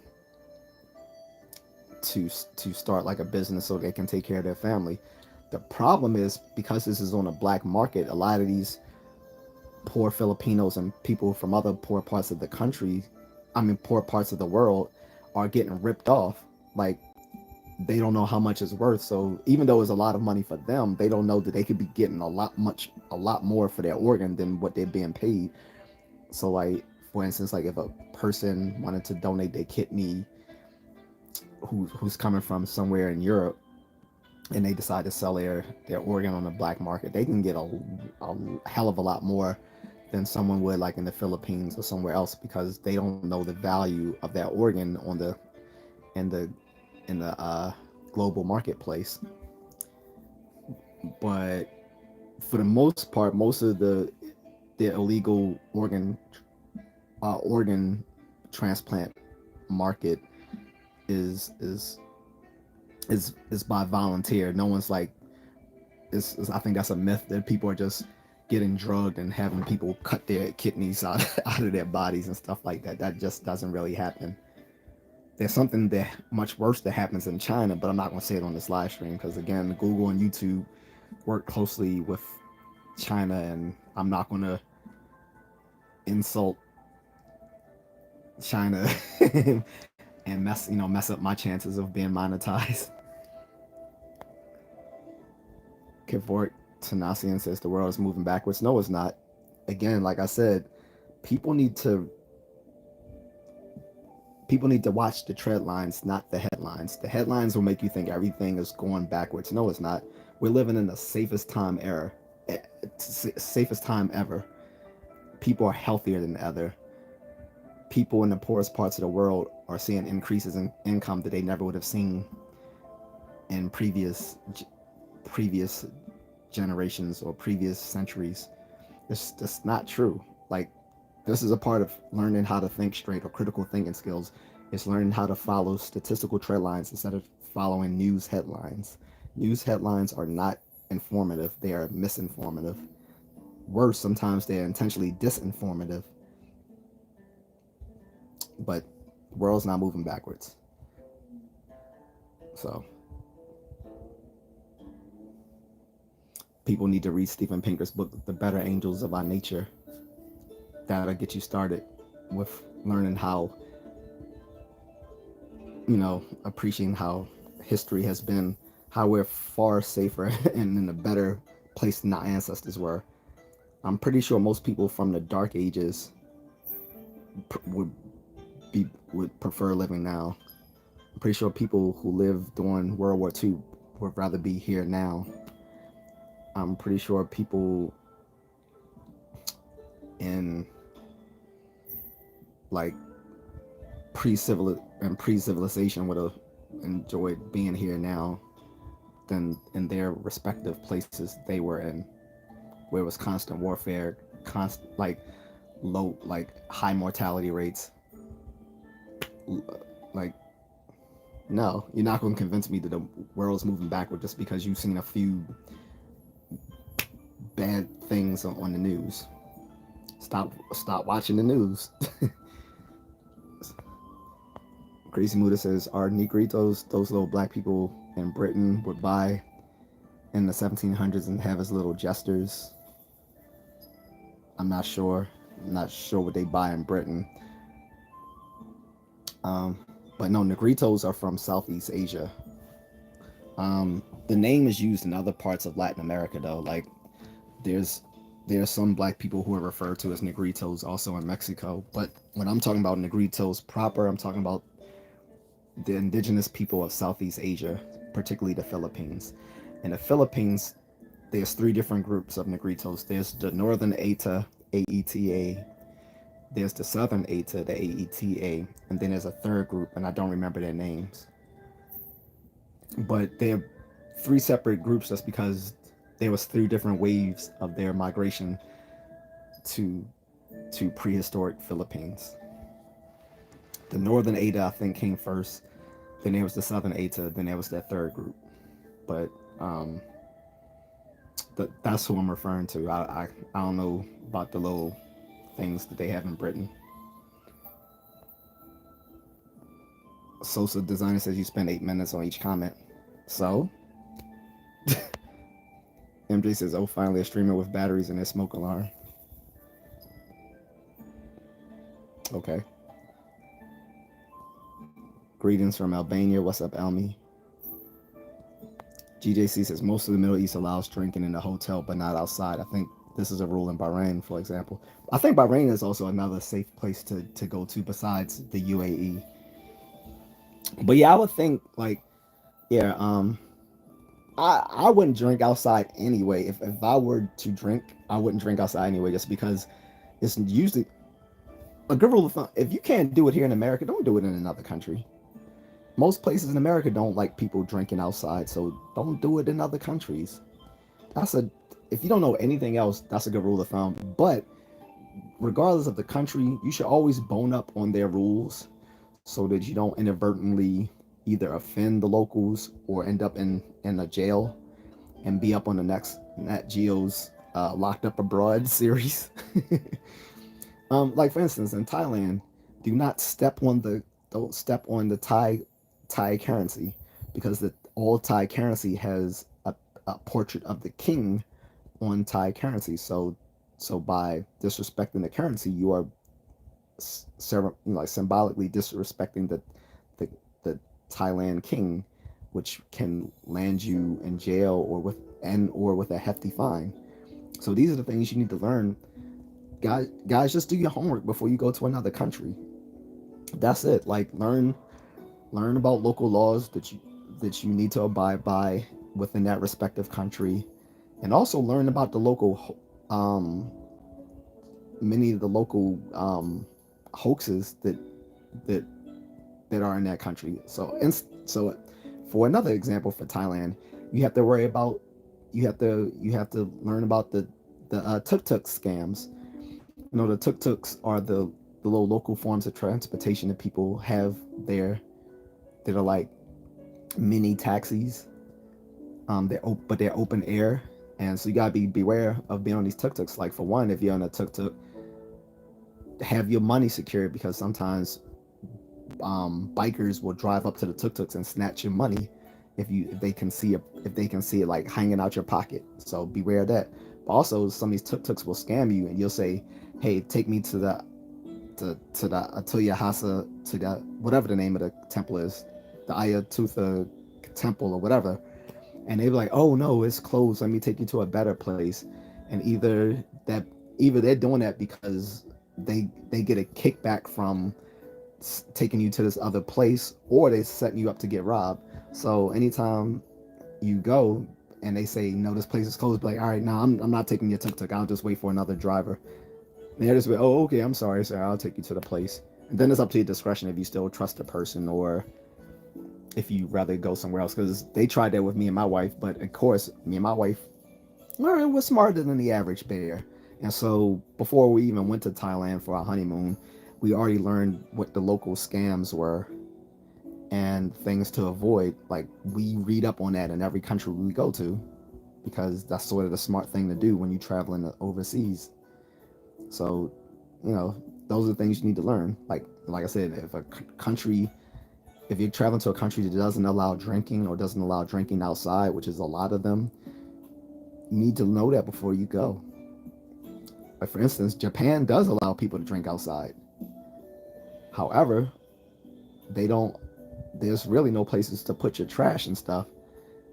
So where it's okay to drink outside and stuff, it's not okay to just throw trash, on the streets. And they kind of don't like you eating outside too, because again, it leads to trash. So just learn local custom, read about the local customs of the country you plan on visiting. So.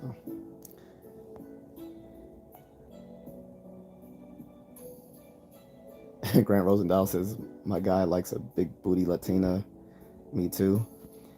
I like Latinas, but I'm not into the big booty Latinas, to tell you the truth. I don't like the big booty Latinas. I think most of the big booty Latinas are probably trashy.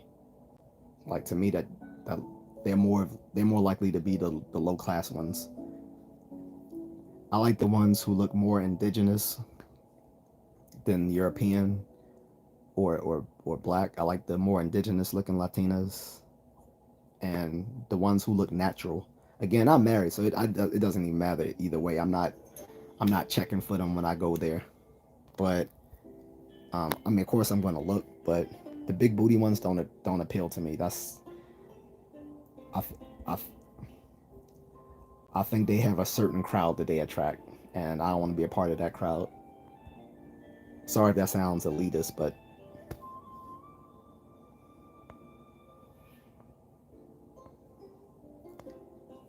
Crazy Moose says they didn't take his organs, but a guy definitely touched his. Pause. J.A.C says countries that don't push alcohol sales have really good fresh fruit juices and other great options. Hmm. Crazy Moon says, "Do you plan on having kids when you move to the Philippines?" Yeah, because I'm not raising kids in the United States. I don't want my kids. I don't need my kids being pushed to accept a LG HD TV agenda. Um, and like if I did have to raise kids here in America, like they would have to go to a private school or Catholic school, something like that. I wouldn't let them go to public school here in America. I mean, of course, they're not going to go to public school in the Philippines either, because their public education is worse than here. And I don't mean as far as like here, public education sucks because of people's socio political agendas being what getting rinsed into the public education. Their public education sucks just because the quality of the education itself isn't on par. So most people who are well to do in the Philippines send their kids to private schools of some sort, and they have several international schools in the Philippines. So you can have an international school for people who want international education leaning towards American education, which is what I would do. You have some leaning towards a British education, which is also okay. You have one that leans like to like I think like a German sort of educational system. So you have that option. And there's one that leans towards like Japanese. There's Japanese international school and Chinese. So you have all those options over there when you go there if you have the money to pay for it.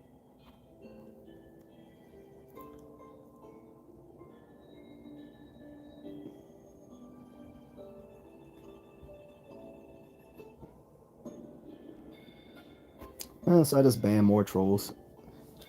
Guys, if you have nothing else better than a troll, you're a loser. And I could couch that in more psychological terms, but I'm not. I'm just gonna say you're a loser.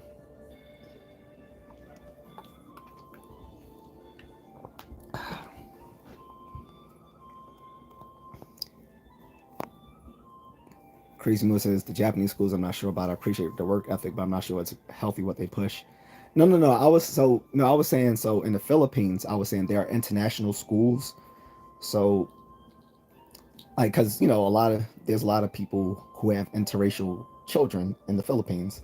Like a lot of expatriates from America or the EU have kids with Philippine women. There's also a lot of there's a there's also a lot of Chinese people who come there and they have schools for their children there.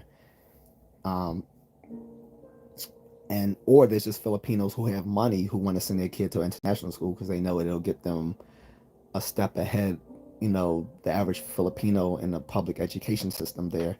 So they might send their kids to any of these sorts of international schools. You have international schools for Americans, international schools for British, German, Chinese, and Japanese. I wasn't saying Japanese education. I was in Japan. I'm talking about the international schools in the Philippines. So there's a bunch of like Japanese people who have kids with Filipinos, um, and so they probably want their kid to receive an education in the Philippines that this still teaches their kid about certain Japanese history and concepts. So um, it makes sense. So I would do the same thing. I would probably send my kid either to a like a private Catholic school in the Philippines or to an international school if I can afford it, depending on what it is. They also have the IB program, the International Baccalaureate program in the Philippines as well. So some of the private schools have the IB program.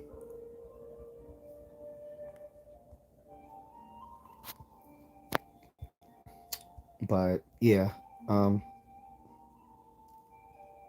but yeah, a lot of the places I do plan on visiting are actually places I've already been. I just want to return, like Japan and Taiwan. It goes without saying the Philippines is because I'm already like already have like half a foot in the Philippines. I already have a home there.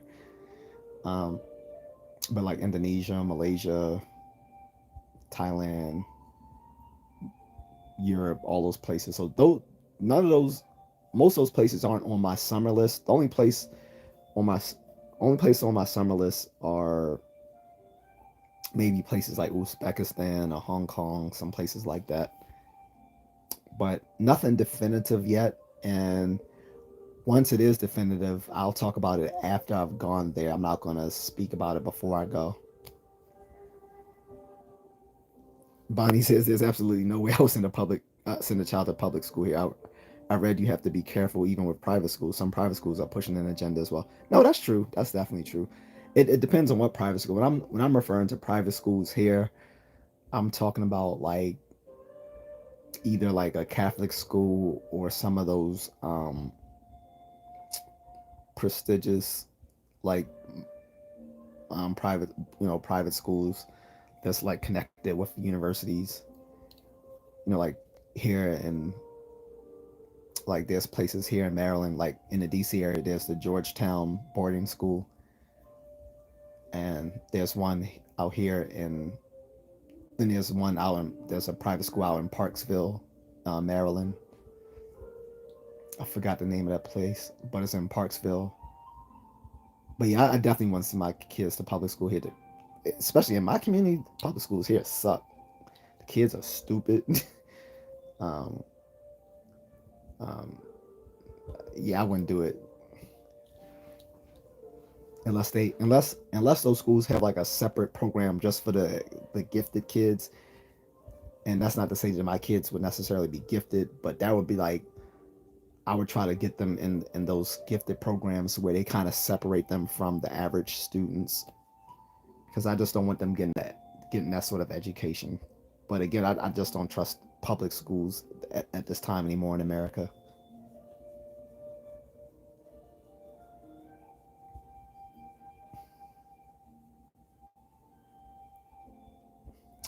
Give me 1 second, guys.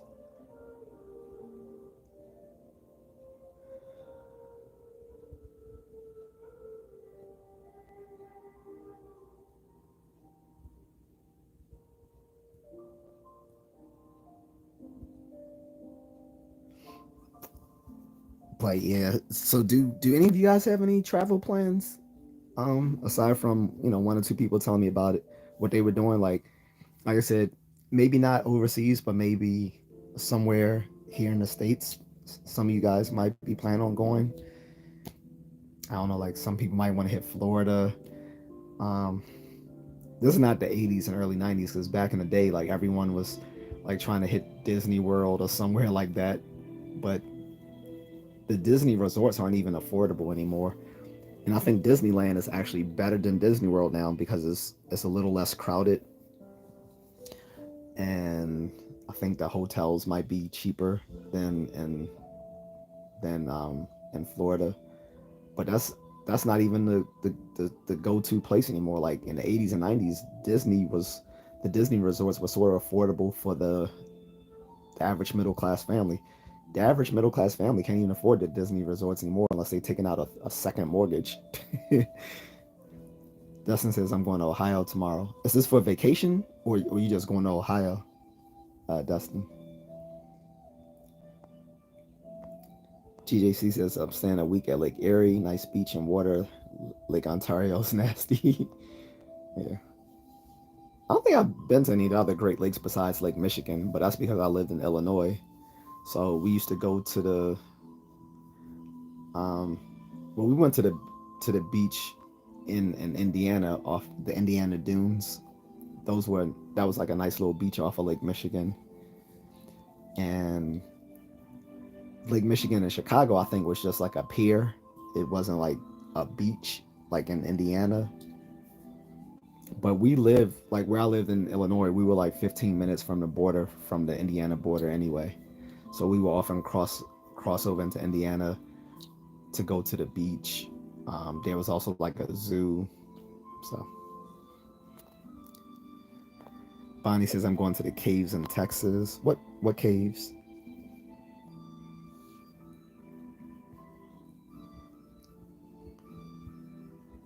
The last caves I went to was in Wisconsin Dells. Um, there's some caves I want to go to in Malaysia, in Kuala Lumpur. There's a cavern system, and they actually built a temple within that cave system. And it's a lot of stuff to do. This you can go to this temple. My wife actually went there. If you guys actually want to check it out, I actually have a video up of her at in the caves in Kuala Lumpur. So if you want to check that out, I have some videos of my wife with some friends uh going going to the caves in Kuala Lumpur last summer. No, it wasn't the summer. Whenever it was, when she went to Singapore for um for the Taylor Swift concert, and after they left Singapore, they went briefly to Malaysia because they flew to Singapore, but then they from Singapore they drove into Malaysia and flew out of Kuala Lumpur back to the Philippines because it was just cheaper that way. But it was also good because then they got to sightsee, so they got to visit parts. So after the concert, the Taylor Swift concert, they got to see parts of Singapore as well, which is pretty cool. Um, and then, like I said, visited parts of Malaysia. I can't remember the name of the cave is in Kuala Lumpur, but it's pretty cool.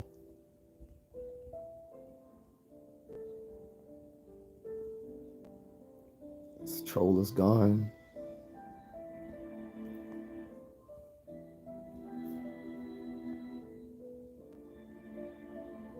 This troll is gone. Maddie says hello. What's up, Maddie?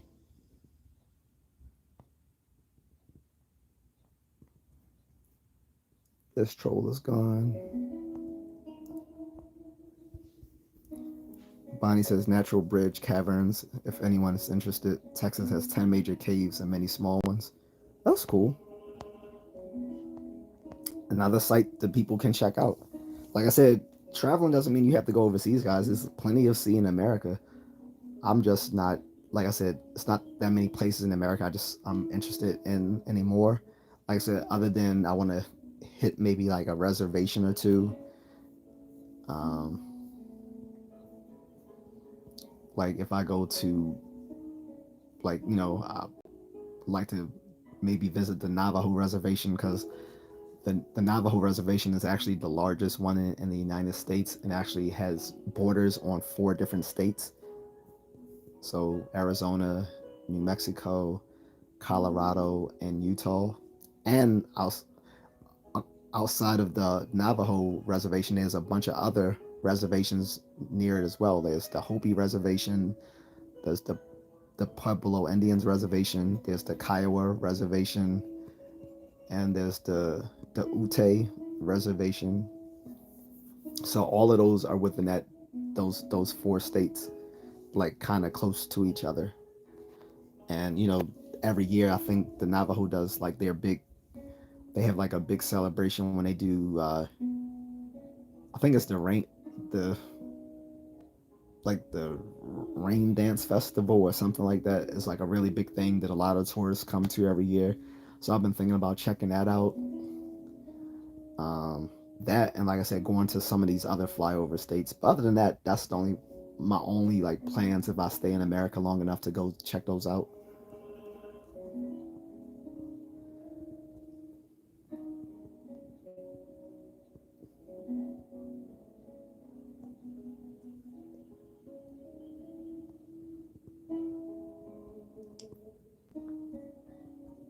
I don't know why these trolls coming here thinking someone's gonna acknowledge them.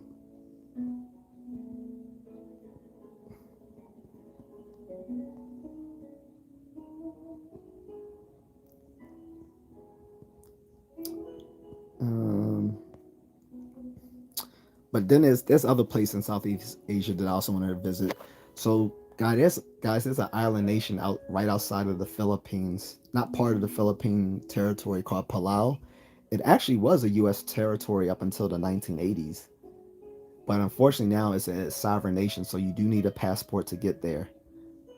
But it's called Palau. It's like the people there are Pacific Islander folks, so they're gonna look more like they're gonna look browner, than they're gonna look more like Pacific Island people as compared to the people of the Philippines who are more of an Indo Malay ethnic group.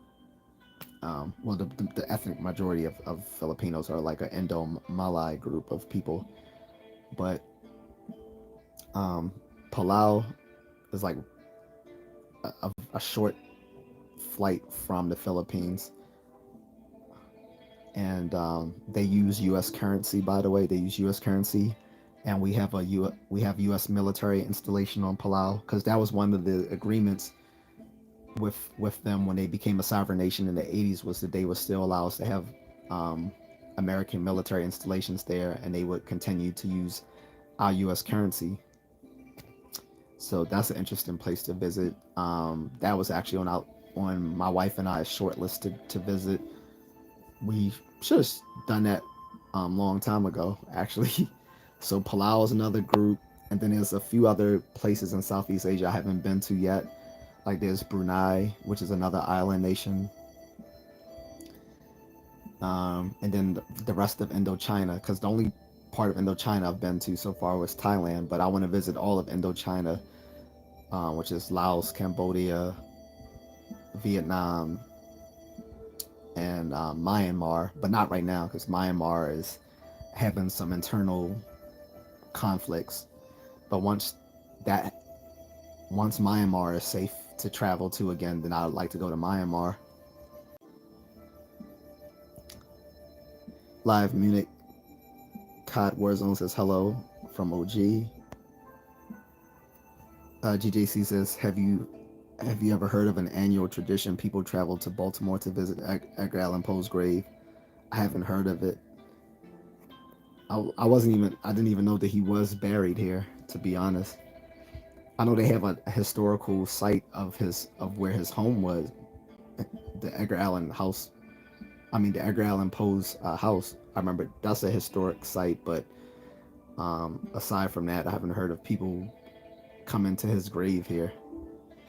Seemed like Baltimore will send you to your graves, so it would be a place for me to visit if I wasn't actually from Baltimore. Bonnie says, I've always wanted to go to the Navajo Nation. I'm just concerned I'll say something stupid. Probably nothing stupid they haven't already heard. I mean, the Navajo Nation is like an international tourist destination, so I'm pretty sure that people have heard it all. And on top of that, what's so cool about the Navajo Nation, the Navajo reservation is there's still people there, especially the older people who don't even speak English. Like they still just speak Navajo as their main language. Like there's still people there that only speak Navajo. Like they don't speak English. I think most of the young people now speak English, and some of them don't even speak Navajo. But there's some older people there that don't even speak, that only speak Navajo, which is cool. And like I said, it's the largest reservation in the country, so it's like it would just be a nice place to see. Like I said, they have these little festivals there, which are usually the times where you see the most tourists come. I just can't remember the name of the most famous one. I think the one I'm thinking about is the Rain Dance Festival, and I can't remember the name of it if that is the biggest one. But a lot of people come there and try some of the local food, like the Navajo tacos. Like the Navajo tacos are sort of like I think it's like lamb on a tortilla. No, I mean it's no. I'm sorry. It's like a lamb on Indian fry bread, because most of the the American tribes eat some sort of version of fry bread, but some of them use it as cook it, make it as a dessert, and some of them make it as like a actual sandwich. So the Navajos, the way they make their Indian fry bread, they make it as a sandwich, which they call Navajo tacos. So I would definitely want to try that. Um, Visit, some of the historical temples. I think that that ancient indigenous site. I think that's somewhere within I think that's on the lands of the Navajo reservation or somewhere near it. That old I forgot the name of these prehistoric. This is prehistoric indigenous group who are the ancestors of all the modern Indians in Southwest India. I can't remember the names of them, but if someone knows, they can maybe say the name. But the the the prehistoric indigenous group is like the ancestor of all the Southwest Indians that live there today. The Pueblos, the Navajos, the Hopis, the Utes, the Kiowas, and the um what's the other group that starts with an A? They have a reservation out there as well. They have one there and one in Texas. The Forgot their names. Bonnie says I have coworkers from Miramar. They're very humble and nice people. Okay. J.A.C says you should visit the Marshall Islands while you still can. They are supposed to sink within the next 20 years or something. I don't think they're going to sink. I think you're talking about because of climate change. A lot of these Pacific Islanders are losing um, losing a lot of land. Like in Indonesia, for instance, they moved the capital. It's no longer in Jakarta because of the rise in sea. Because the rise in sea, they're worried about that sort of thing. So apparently, a few years ago, they moved the capital of Jakarta to another city. I mean, from Jakarta to another city in Indonesia.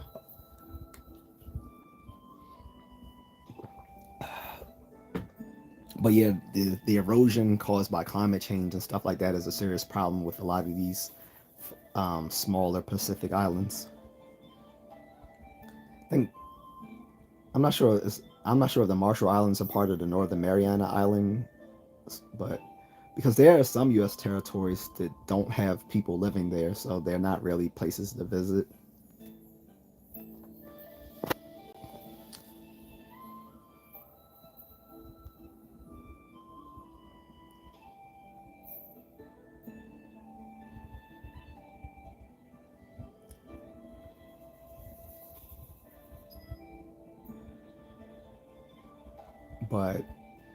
But yeah, like I was saying, for people who don't have a passport, and if you don't have one, get one. Like a passport costs you less than a passport costs you less than a night out on the town on any given Friday. So, um, and like I said, for folks who have criminal histories and stuff, that it will not prevent you from getting a passport. Like literally, there's only two crimes to prevent people from getting a passport. That's international drug trafficking and treason. That's that's um that's it. But anything else, you can still get one unless you owe back child support. Now, if you owe back child support, I can't help you. But for whatever reason you don't have a passport and you still want to visit an exotic or tropical island or land, you still have options. You have the American Samoa, don't need a passport. You have the Northern Mariana Islands, don't need a passport. You have Guam, don't need a passport. Um, you have the U.S. Virgin Islands, don't need a passport. You have Puerto Rico don't need a passport. Some things I've heard Bahamas you don't, but you need to check with that. I think you have to, if you don't have a passport, I think you have to do something extra in place of having a passport to get there. But my supervisor did go there without one. Um, and there's some, islands right outside of the continental U.S. that, might be nice, like, the Key Islands of Florida, and some of the islands of California and of Washington State, and around Maine and Alaska. So you have options. Bonnie says, I would love to go to the Virgin Islands. Yeah, I was mad that when I was in college, I found out that there was a historically black college and university there called the University of, I think it was just called the University of Virgin Islands, UVI. And I remember a friend telling me that when we were in school, and I was like, "You mean to tell me I could have been going to a tropical island university that is still an American university?" And she's like, "Yeah." I was like, "Man, I wish I went," because um, they even did like a BET show about these students. It was supposed to be like a knockoff version of Real World, if people remember MTV's Real World. So there was a season on MTV's Real World when they were in college. So BET decided to do the same thing, and this time they had these students at UVI, at the University of Virgin Islands in St. Thomas. And I was like, oh man, I was like, I said I should have applied there, because historically black colleges are easy, have their admissions are kind of easy. So I know I probably would have got into it, but I was like, man, that would have been great. But looking at it now, and I'm glad I went to the school I went to. But back then, I would have definitely thought it would have been cool to have got my gone to college on a tropical island in the Caribbean.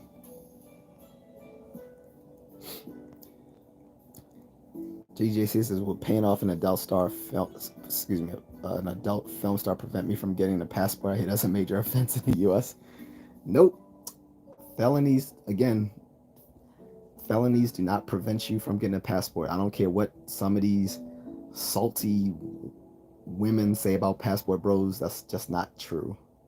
Like I said, as far as I looked it up, and I looked it up on the actual government website, there was like two crimes preventing people from getting a passport. And that was like international drug trafficking, and the other one was like treason or espionage, something like that. Actually, double let me just quadruple check just to make sure, because I've checked this like already two other times, but I don't mind rechecking just to cover my tracks over and over and over again to make sure I'm correct, because I like being pedantic.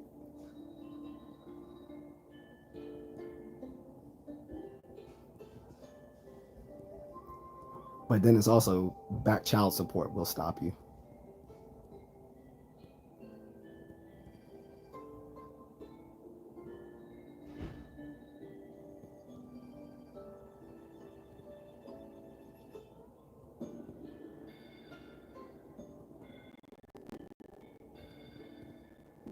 But yeah, like if it was like international drug trafficking and like treason.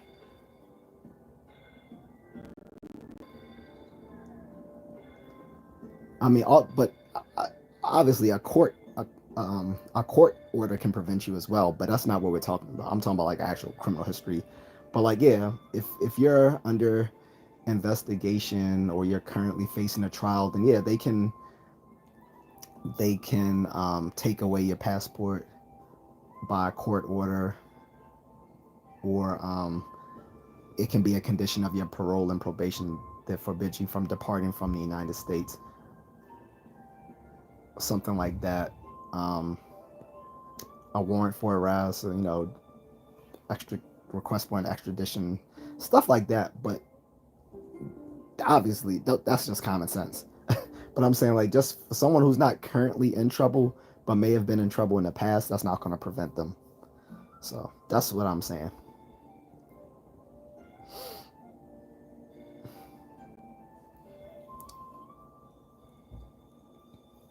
I don't care if I keep Googling the criminal requirements and I'll be randomly searched. That's everything you do on Google is they collect your data. Like this goes into my whole about how to think straight. So anything you do online, you should consider it to be public knowledge. That should be common sense because when you go on everything you do online, like when you sign every app you use, when it has you sign up, you have to read. No one reads through the terms of service. The terms of service lets you know that you are agreeing for them to collect and sell your personal data that that you um, you build by using their app. There are data brokers who buy this information from all these apps that you use. All these different companies like Meta and Google and Amazon and others, they all they all collect the data from you using their apps, and they sell it to these data brokers, and then these data brokers then allow all these people to bid on your information so they can use it to market stuff to you or use your information for other sorts of nefarious purposes. But these data brokers literally have bids online, like have these auctions over all this data that they've bought from these tech from all these tech companies. So that's just being paranoid, saying you're going to be randomly searched. No, you're not. What's happening is every time you use Google, Meta, Amazon, you're you're built. You're creating data. You're creating personal data. That personal data is sold to data brokers. Then those data brokers auction off your information to a bunch of different companies that will use it to like try to market their products and services to you, or some will use it for like nefarious purposes as well. That's a part of being online. If people are worried about that, then before you sign up for Facebook, before you sign up to YouTube, before you sign up for Amazon Prime, maybe you should read that long lengthy terms of service that they purposely create to be long and confounding, just so they hope that most people won't read it. They'll just skim all the way down and then hit the agree button at the very bottom. They want you to be exhausted by the sheer length of the term of service contract just so that you don't read it.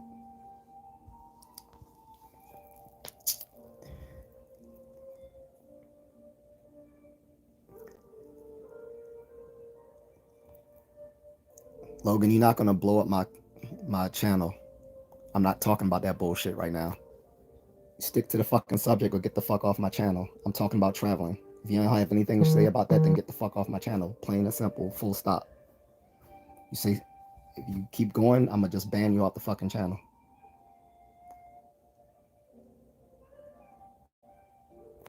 Bonnie says that's what I tell all these kids. Stop signing up to all these flight systems, to the stores. They're selling your personal information. I can't believe they don't know.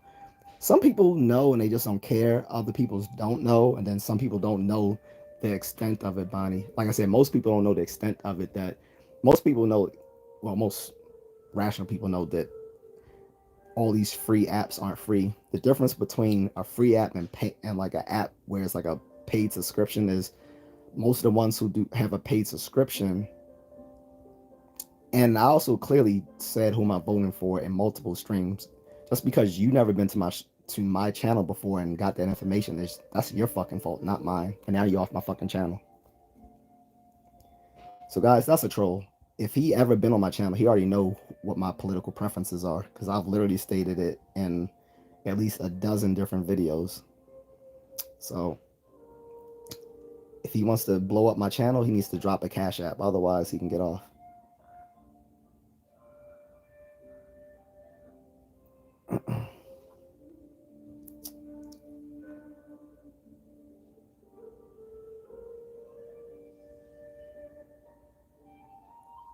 But yeah, so it's not just like signing up for that stuff in the stores and stuff like that. It's like any app that's free is not free. You're paying for the freedom of using that app with all your personal data. That's what you're giving them your identification. You're giving them your identification. You're giving them access to your whereabouts. You're letting them collect all the data from use of their platform. And then, like I said, then these tech companies go on and they collect, they they collect and bundle your data, and they sell it to all these data brokers. Like the whole data brokerage industry, that's $1 billion business. That's $1 billion industry. These data brokers then go on to auction off your information to all these different sorts of people, and which are both private and government. Some of these people bidding on your information are also from the government as well. Best to believe, but they auction it off, and it can be for all sorts of things. It can be just to market you for different products and services. So if you were talking about certain foods you like to eat, and then something you see on your timeline on Facebook or Instagram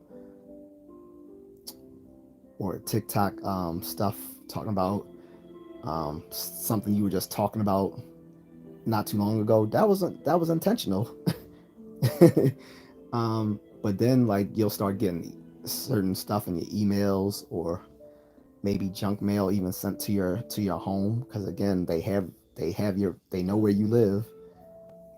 Like I said, some of these people know your health, they know your pre-existing health conditions, they know your ethnic group, they know your religious background. um, they probably know that you served in the military or not. They know if you have a criminal background. They know you like going to comic book conventions. They probably know you prefer Batman over Superman. All sorts of random stuff. Like anything you talked about openly through these platforms, that data has been collected and collected, bundled, sold to a data broker, and bid and sold, and those data brokers then sell it off to these private interests and government interests.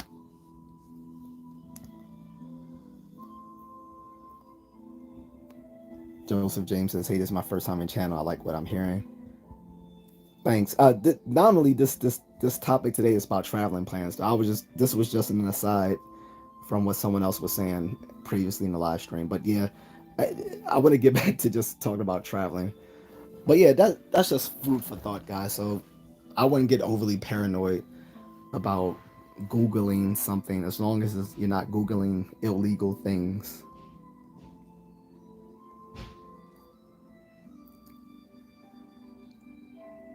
And there's nothing that's going to have you randomly search looking up the criminal requirements, because again, you can literally go to travel.gov, and they let you know all these sorts of things, because people want to know that before they apply, because passport is expensive. You're not going to want to just throw down $150 for something you don't qualify for if you still owe like child support. And you're definitely not going to get one if there's currently a warrant for your arrest, something like that. But like aside from that, like I said, just because you have things you did in the past, that doesn't prevent you from getting a passport. So certain countries won't let you in their country because of your background, but you can still get a passport, and there's still places you can go. So like I said, there's very few reasons why most people can't get one. But like I said, the biggest reason for most men is going to be they owe child support, back child support. Like my supervisor, that's why he can only go to the Bahamas, and that's why they chose me to run our call center in the Philippines. Uh, 5 years ago because he couldn't go. Because I think they probably asked him first, but he can't go. So they asked me. I mean, they knew I was going back and forth to the Philippines, and I had a place there. At the time, I didn't have a house. I was living in a condo that I was renting, but they knew I was going back and forth, and like I had a lot of experience with the company and was already like sort of one of the one of the lower tier managers at the time. So they tapped me just to go there and start up a whole new office for them. Um, but that's because I didn't have those restrictions that he did. And I even tried to help him get out of the passport thing too. I mean the sorry, not passport, out of the child support thing. So um, you know, he tried to serve his baby mother with a summons for a child support hearing, and he was hoping that she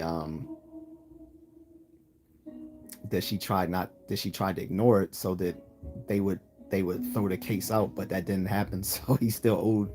I think, well, hopefully, I think the kid might be 18 now, so he should be off the hook, unless and unless the kid went to college, because then under the new laws, I don't know if this is federal or just in Maryland, but in Maryland now, um, you're still on the hook for child support if that kid then goes on to college. So you're not off the hook at 18 here in Maryland. That kid goes on to college, you still paying for them till they finish college or to their 21 or 22, something like that.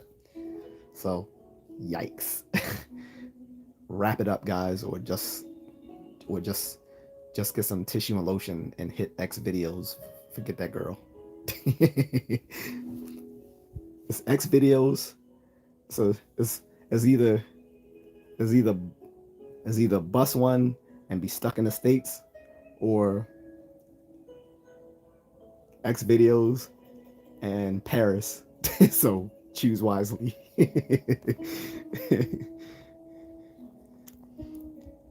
I'm joking though, sort of. Bonnie says stores you sign up for discount sell your information, even the post office. Oh yeah, like I said, Bonnie, the data the data brokerage industry is a billion-dollar industry. Like buying and selling people's personal data is a multi-billion-dollar business, and a lot of people aren't aware of it. GJC says, "Can the army stop you from traveling to certain countries? I have a buddy who needs permission to travel." Um, I don't know what you mean. You mean is he active? Is he active duty? Is he a reservist or National Guard? Of course, if you're active duty, you can't just up and go somewhere if you're still on active duty. But if you mean when he's when he's on personal leave, can he pretty much on personal leave? You can go anywhere you want, um, unless you have a security clearance. Um, Depending on your level of security clearance, there it's going to prevent you from going to a lot of places. Like you're definitely not going to China, Iran. Those are our adversaries. North Korea. Well, no one's going to North Korea anyway. But any of the places that are currently deemed our foreign adversaries, you're not going. Um, if you're like, um, act, I mean, if you have a security clearance, and even if you don't have a security clearance, being the fact that you're an active duty military person or even a veteran, I wouldn't travel to those places. I mean, well, I'll go to mainland China, but I'm not going to Iran. I'm not going to North Korea. And there's some other places, depending on your level of security clearance, that you may not be able to go to right now. Like Hong Kong wasn't considered mainland China, but now under the new national security law, Hong Kong has been incorporated into mainland China. So although it's still considered a semi-autonomous region, under the national security law, it has the same. They now don't have their own separate. They don't have their own provincial government. They don't have a separate provincial government from mainland China anymore because of all the things that happened like around 2019. So So yeah, you won't be going to those places if you're active duty or if you have a high or if you have like a high level security clearance. I know when I was active duty and reserves, um, I had a top secret level security clearance, so I would know I wouldn't have been going to some places. So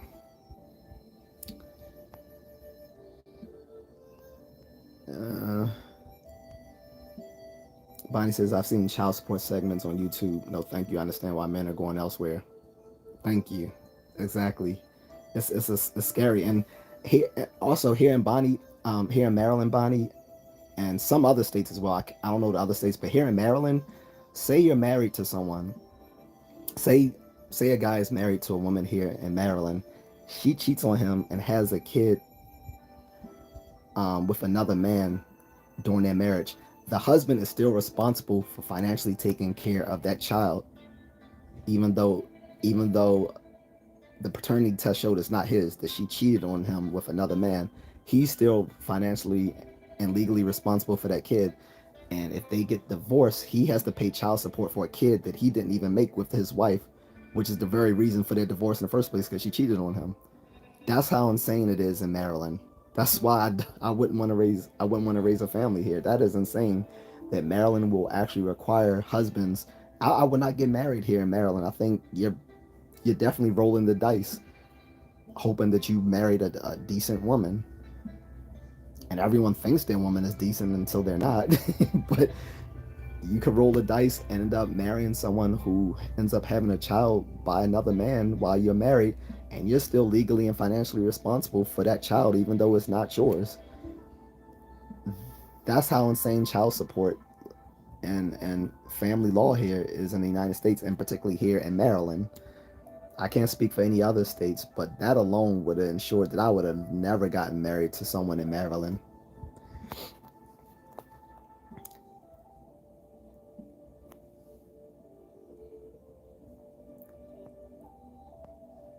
Um, Joseph James says, I've lived in the US for over 20 years on a green card, but I got married and came to the UK. I have children back in the US and they don't want to give me not even a visa to go see my kids. Typo, I'm sorry, no problem. So, where are you originally from? So are you originally from the UK or are you originally from the US? Because I'm confused because you said you lived here in the States for 20 years on a green card. So where are you originally from, the UK, or you're from somewhere else? Because I'm guessing you weren't born in America. I'm guessing, right?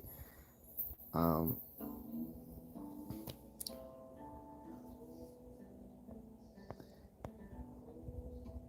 Bonnie says I never understood why people go to Saudi Arabia who are Western. No, thank you. The only reason I would have went there was, you know, for military purposes. Like when if we got stationed there, because we have U.S. military installations in Saudi Arabia because they're considered one of our allies in the Middle East, which is weird because they are not. Well, never mind. I'm not gonna go there, but eh, I wouldn't voluntarily go there. Like I would visit maybe for like a few days just to get the stamp on my passport, just to say, hey, I've been to this place. But there's nowhere I would do an extended stay. Like I said, the only three places I would do an extended stay in the Middle East is Israel, Bahrain, and the UAE. That's those like are the only three places. Bonnie says I just asked for help when I needed it. Save what you can for college. Oh, Joseph says he's from Jamaica. Okay, that makes sense. Yeah, I don't know. Yeah, it kind of sucks that you can't see your kids though, bro. I'm sorry about that. On the other hand, America is really jacked up right now. Like we're just in the midst of a culture war, just extending to our politics, extending to our education, extending even to our entertainment. Like a lot, like we can't even watch entertainment now without people throwing all their beliefs into it right now. Star Wars has been ruined, and don't even get me started on that. But Brian said, "Hey, what's cooking?" What's up, Brian? Um, But yeah, anyone else got travel plans? Probably gonna wrap this up soon, but um,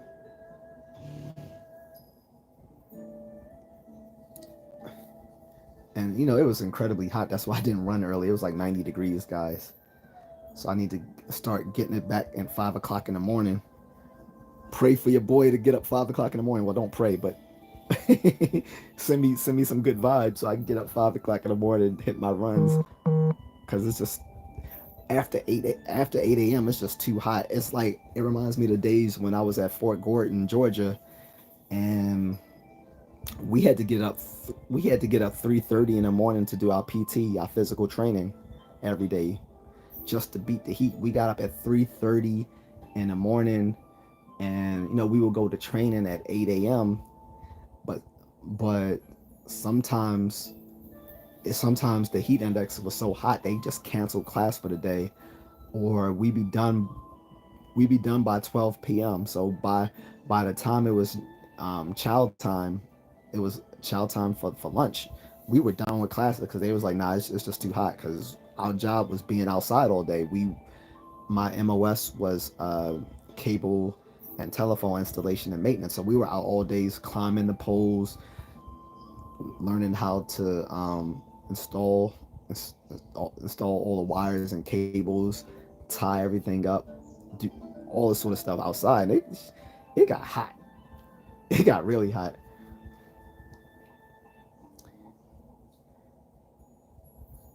Joseph said the thing is, I would never want to live or stay in the U.S. again. I'm perfectly happy in England. I just want to see my kids. Perfectly understandable. So you already see. So we're already here. Like the U.S. not the best. Again, don't get me wrong. I love America. I'm patriotic in my own sense, but I don't just because I love America doesn't mean I love the government and the way how things are so bad here right now. Um, and yeah, guys are not gonna get a fair shake in the American law system, right? Like family law is completely jacked up. Like I said, I think I'm not gonna say guys are a sucker for getting married here in the states, but you have to be very careful. You gotta marry the right person at the right time, in the right place, or you will be screwed. Brian Arnold says wiretaps. No, we didn't do wiretaps. Wire installation, cable installation, like telephone installation, cable, internet, that sort of thing. But we also had a tactical side which dealt with like communications and encryptions of signal, stuff like that. We didn't No, it wasn't wiretapping or anything like that. We were like the Verizon of the army. A lot of the MOS has gone away though because a lot of it now is contracted to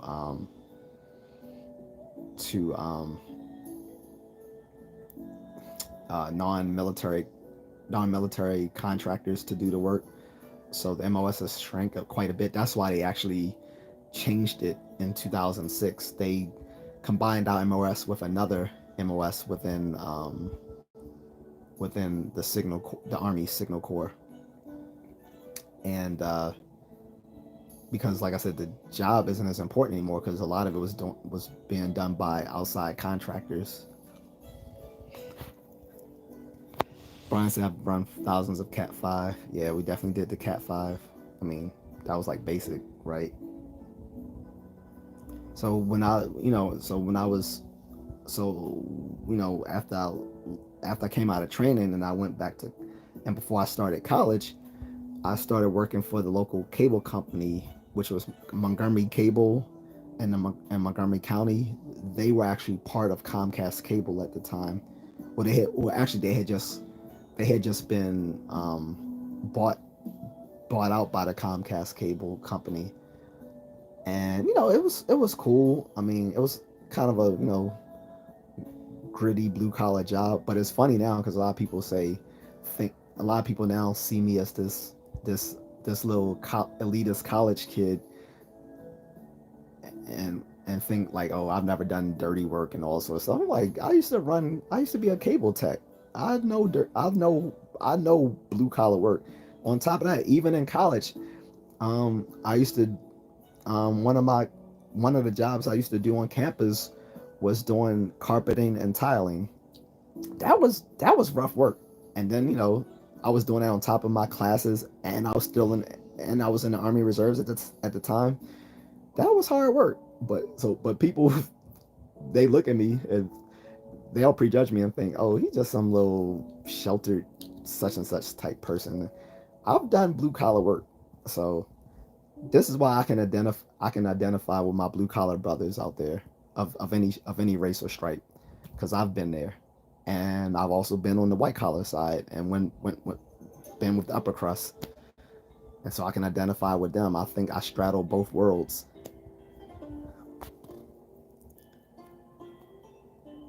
Bonnie says, isn't that kind of not a good idea for outside contractors for the military? All that should be in house. I mean, I don't know. It might be cheaper for them to just hire. 'Cause I guess the way they look at it, Bonnie, is that it might be cheaper just to hire outside contractors than to have an MOS where they actually have to put millions of dollars to train people to do the work. It's just easier just to hire outside help to do it. I guess it's just like during all of the Middle Eastern wars, like even with our American military, even with the Army infantry and Marine infantry and our special missions units, all in the Middle East, they were still hiring outside contractors to for defense work. You know, the people who were formerly called Blackgate, they changed their name a couple of times because of this, because of some of their bad reputation. But they were, even when it came to like stuff like that, like the mil the Department of Defense was hiring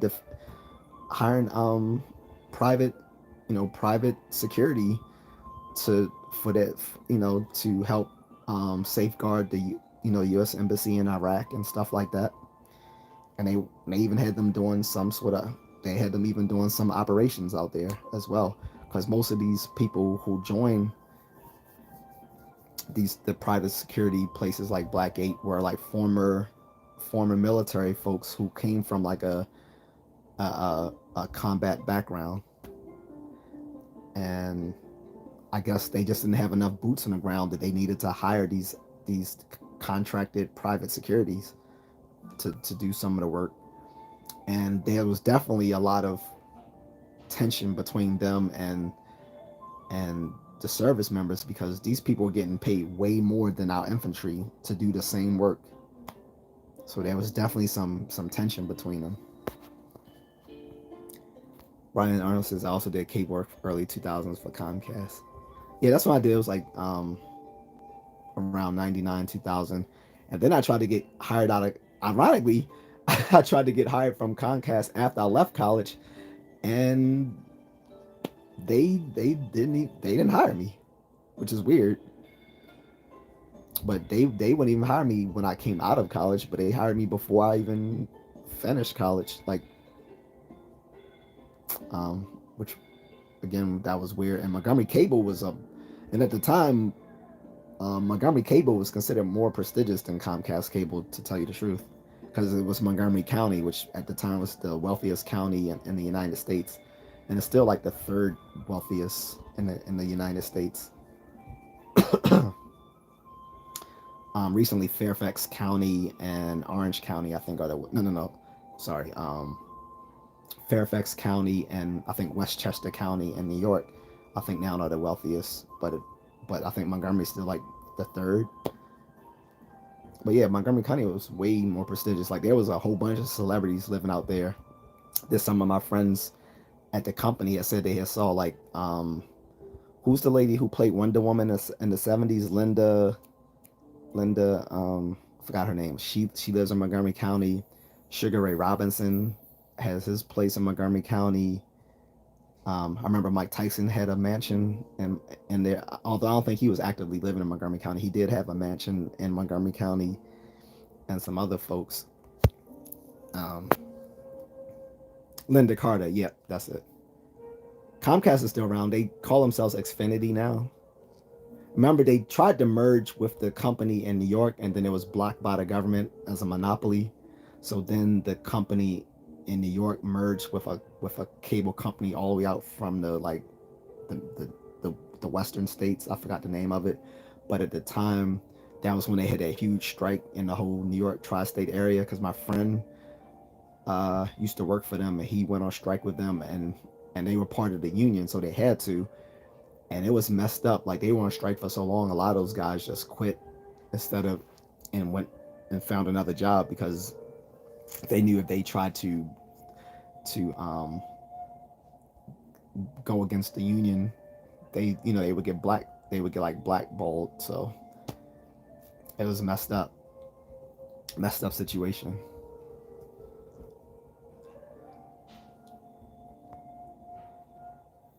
Joseph Jameson's Palm Beach County in Florida.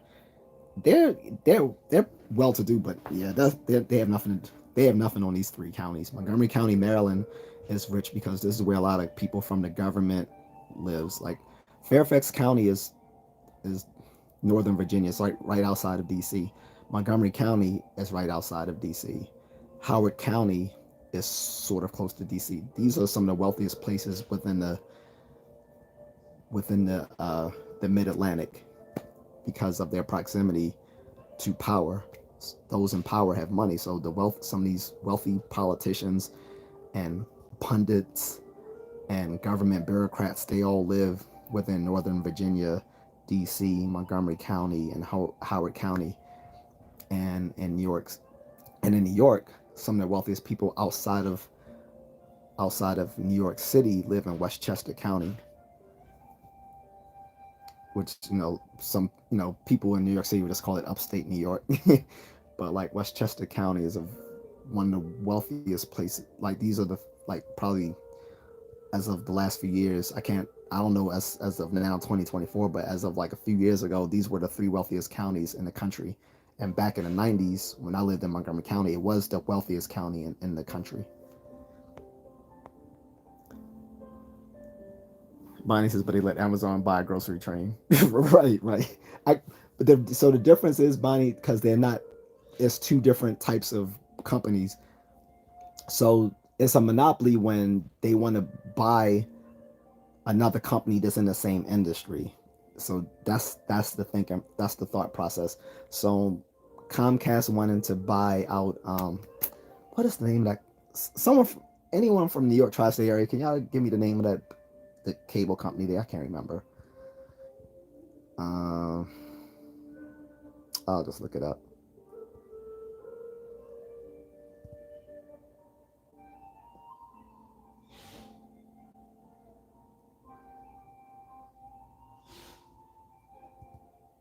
Spe- uh, Spectrum, is it Spectrum? I think.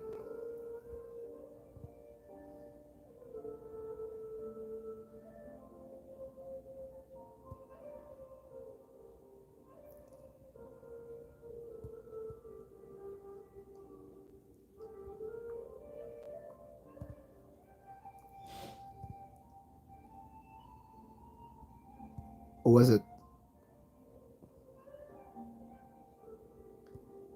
Yeah, I think Spectrum Cable or Time Warner Cable, whatever it was. But yeah. Oh, Joseph, yeah, Joseph. One thing you will know, when it comes to random random facts, I'm usually right on these things. I'm a cornucopia of random information. Yeah.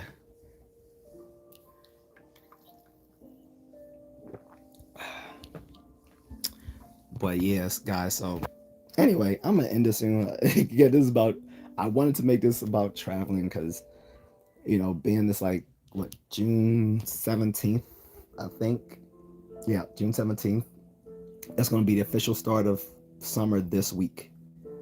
The end of you know the end of this week is going to be official start of the summer. So a lot of people are making their summer plans if they haven't already. Like I said, unofficially, a lot of people would say it's summer right after Memorial Day weekend.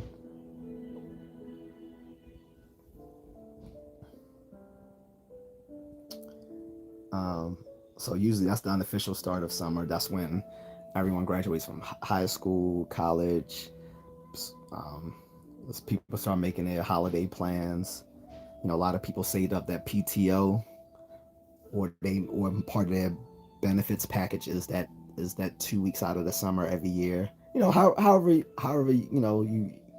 flex it. Or some people do like I do. I take workcations. Some people do staycations where they just stay home for their 2 weeks out of the year or whatever. I do workcations where I just travel and I work while I'm living abroad. So that's how. So people always ask me how I manage to travel so much is because I can work remotely, and so doing so, I would just work wherever I am. As long as I have a laptop and Wi-Fi, I'm good to go. So and then it came to the point where because I be travel so frequently to the Philippines that I was able to actually start an office there at the time. I no longer have that office, but I do want to restart an office there.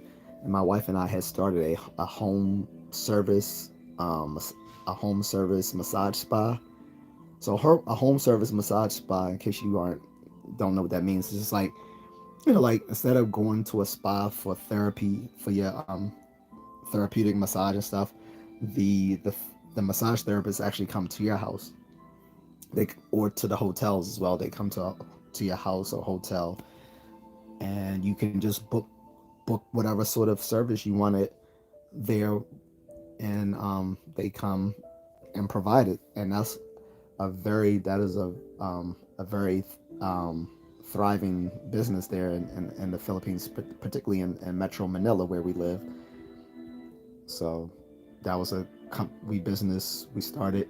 I had also entertained the thought of maybe starting a food business, except that I didn't want to personally be involved in the business. But there's really no place that serves like Philly steaks. Well, there's one place now, and I saw it. There's a food market now that has it, but there's really no chain of like places there that serves like Philly style subs. So I was thinking of doing that, but to do so, I would have to hire someone to do that because I don't want to be on a griddle making that food. I will hire like some local. I would hire some locals, show them how to make it, and then find places where I can get the ingredients. But another reason I would be skeptical is because it would be hard to find. It would be I would have to probably import any Italian hoagie bread. Like I saw Italian rolls while I was there, but I don't remember seeing like hoagie rolls. And anyone who lives in Philly and New Jersey can tell you that hoagie rolls are not just regular Italian sub rolls. Like hoagie rolls are a specific type of roll. So to be authentic, I would have to get hoagie rolls, and that would be expensive because they would have to be imported. So that was an idea I've been teasing around, but I don't know if I would do it. I might talk with another friend who's also from Maryland, who opened up his own business, food business out there. He calls it Maryland Chicken. So shout out to Fred Quarter. I don't think he's watching, but Fred the guy Quarter. He also has a comic book uh, that he publishes in the Philippines. But he started a food business there called Maryland Chicken. He sells um, like fried chicken, like or whatever, and seasons in it, and like Old Bay seasoning and stuff like that. And he sells something called fried watermelon, which is actually like watermelon with like fried batter and dipped in like a little glaze. I haven't tried it yet, but he said I should try it. He said it looks nasty, but it tastes good. um, and he doesn't cook the food either. He hired Filipinos to cook for him, and he just basically markets the business. So if I did do the Philly subs thing, this cheesesteaks or whatever, I would probably model it after what he did. Bonnie says, thanks for the conversation. You're welcome. CJ says, what kind of work do you do? So first, um, lead generation, direct marketing. Then on the side, I sometimes do some self-defense coaching, which is why you'll hear me often talking about martial arts and self-defense on the channel and doing my little rants about it, because on the side I like to do martial arts and teach martial arts. but I do it mostly as a hobby than as like a full-fledged like hustle.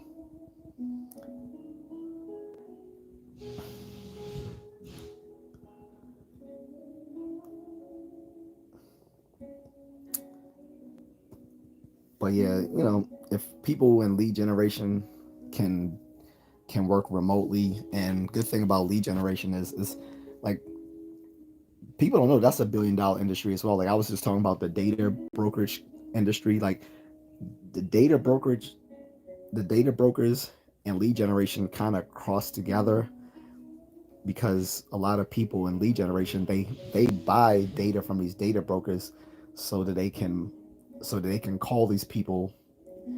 um, they either call these people on a telephone or they send them stuff online, um, to get them interested in stuff, like whether it's like you're talking about mortgage refinancing and all sorts of stuff. Like a lot of is like excuse me, a lot of stuff is direct marketing and lead generation, and a lot of people hate it. My father hates it, which is why he tried to actually sabotage me working at this company. I'm not going to get into that, but that's why one of the many reasons I hate my father today. But in any case, um, he even though a lot of people hate the people who call them and stuff like that, it is a $1 billion industry.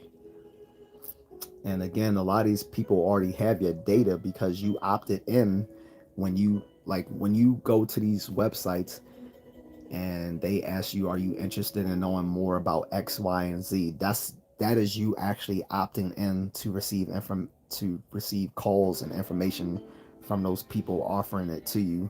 When you go to those websites and you say, and they ask you, are you interested in knowing more about um, receiving life insurance, or are you interested in refinancing your mortgage? Are you interested in buying a new car? Are you interested in buying a home, or all these sorts of stuff? When you click yes and all that, and then you give them your name and your email, you are opting in to receiving calls and emails from those people who are going to send you that information.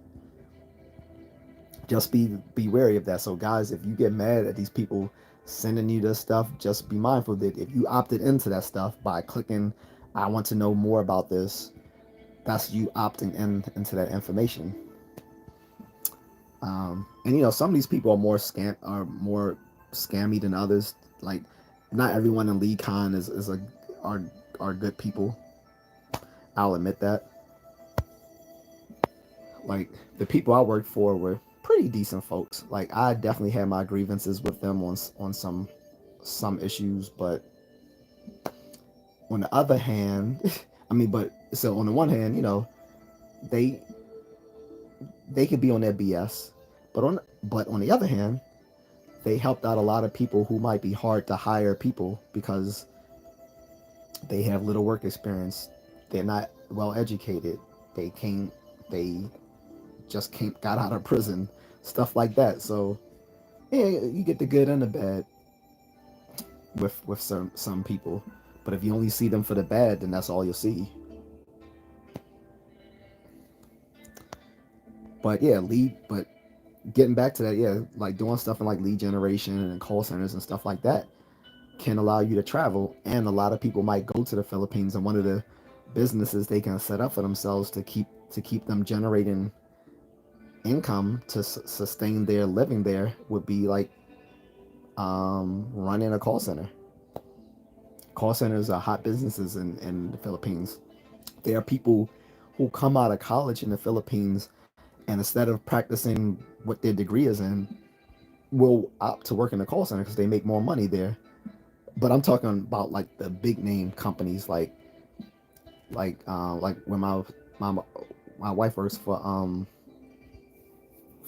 Chase, right? So you have people working at Chase who may have a degree in like nursing or engineering, but they're making more money working at this big name bank for their call center than they would, for a local company there in the Philippines, for which they got their for which they received their degree. And it's funny that Some of the people I worked for didn't were kind of leery about opening a place in the Philippines. Well, just one guy is. He's an asshole. This bitch ass dude named Clarence. And yeah, I'm saying his actual name, bitch ass Clarence. And if you watching this, Clarence, you a bitch. But anyway, excuse me. Aside from him thinking that it wouldn't be profitable to set up an office overseas because he thinks the people there don't speak good enough English, and Americans wouldn't want to talk with them, which is definitely not true. Filipinos speak better English than some of these Indian call centers, which is why a lot of the Indian call centers have closed and have been moved to like places like the Philippines and Vietnam. Actually, there's still a lot of Indian call centers, um, but most of those are more tech support, where it doesn't. But for like stuff dealing with like soft sales, most of that's in the Philippines now. Like soft sales and like support services, not tech support, but like more of the they do tech support too, but more of the like support stuff, like for financial services, stuff like that. Anything dealing with like financial services, you're probably talking with someone in the Philippines, and you may not even know it. Um, and like I said, for the dude bitch ass Clarence, who was like, oh well, our clients wouldn't want us, um, you know, calling from the Philippines to clients in America. I'm like, what the fuck is he talking about? I was like, the largest banks in the country have huge headquarters in the Philippines. I was like, our clients aren't even the biggest. I was like, J.P. Morgan Chase is where my wife works, and that's in the Philippines. The they have a building there that is like a freaking palace. Like the office there, they have dorms there. So for people who don't want to commute every day to work, they can stay in the dorms in there. They have like restaurants, and like the J.P. Morgan Chase office building out there is a freaking palace. Bank of America has a huge office building out there too, and so does I think the Bank of England. These are like some of the largest banks in the world, and they have huge headquarters in the Philippines. And Clarence is worried about our little food, our little small potatoes clients, talking about they don't know if customers want to deal with people in the Philippines. I'm like, so they're just going to be behind the times while all these big banks, you know, profit from bringing all their services over to the Philippines, where it could cost them less than it would back in America and in the UK. So,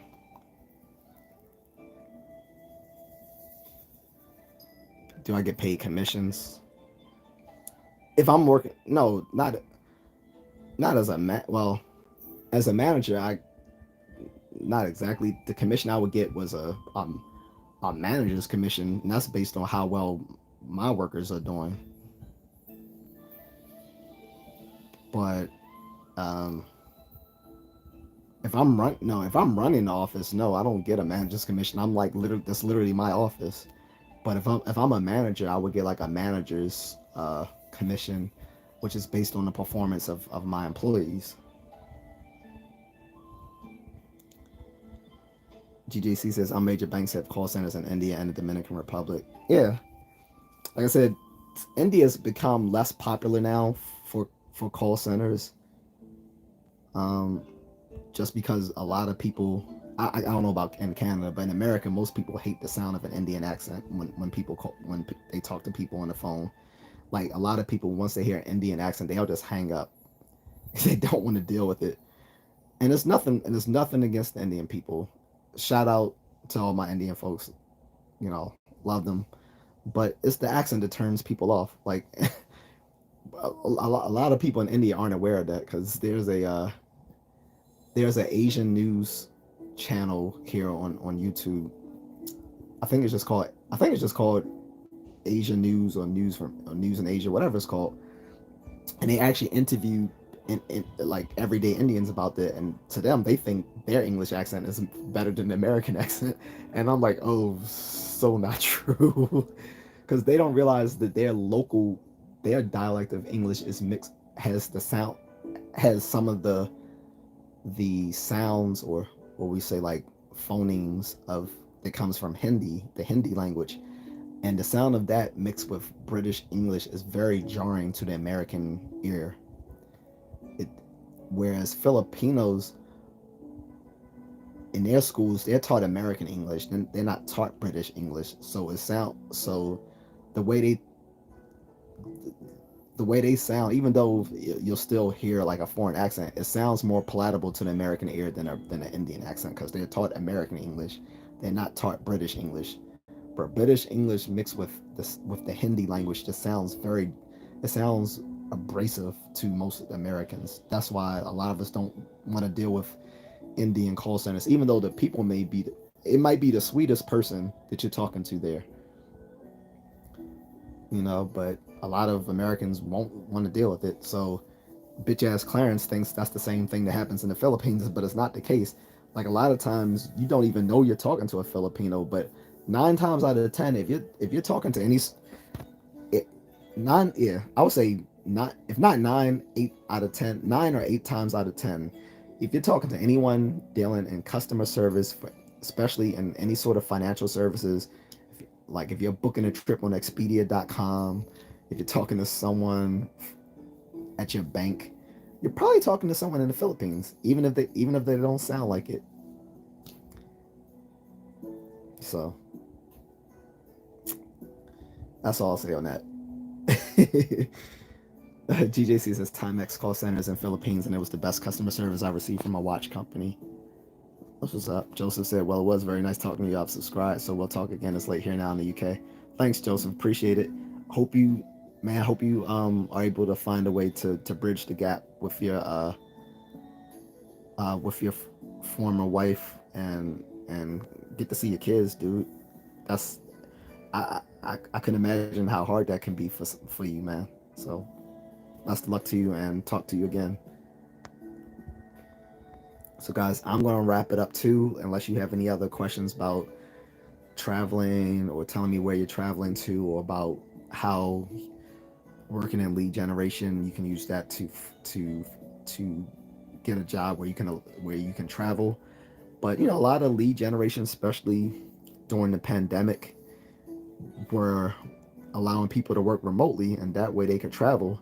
Unfortunately, during 2020 and 2021, a lot there wasn't a lot of places that were allowing Americans to go anywhere because we had the highest rates of COVID at the time. At least, well, we had the highest rates that were being publicly recognized. We know who the highest actually were. I'm not going to say it. We know who the highest were because that's where the fucking thing came from. But according to their records, only 4,600 or so of them actually died from COVID in a nation of 1.2 billion people. So again, I don't have to say the name of the country because I'm not trying to get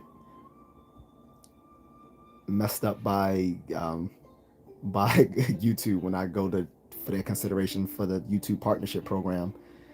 But the country with 1.2 billion people, from which the illness originated, and from which there has been 4 other previous pandemics out of that country since the 50s. Yes, there's been 5 pandemics that came out of the country since the 50s. Look it up. Uh, but according to them, whereas we lost over a million people, they only lost 4,600. That is outrageous and completely unbelievable. But most people thought America had the highest rate, so we weren't allowed to travel anywhere. Like I remember, the only place people were really going back in like late 2020, early 2021 was to Tulum, which is in Mexico. So it was a lady here named Sandra early on in the stream who said her daughter is getting married in Mexico and Tulum. So again, congratulations to her and her daughter getting married. I was just thinking it was amusing because when that was like the only place people were going to like 4 years ago, and it sort of became this debaucherous place to go to for a lot of folks. Like people kept I kept hearing these stories about Tulum. So hopefully it doesn't still have that reputation now. If not, I guess they're gonna have a wild wedding.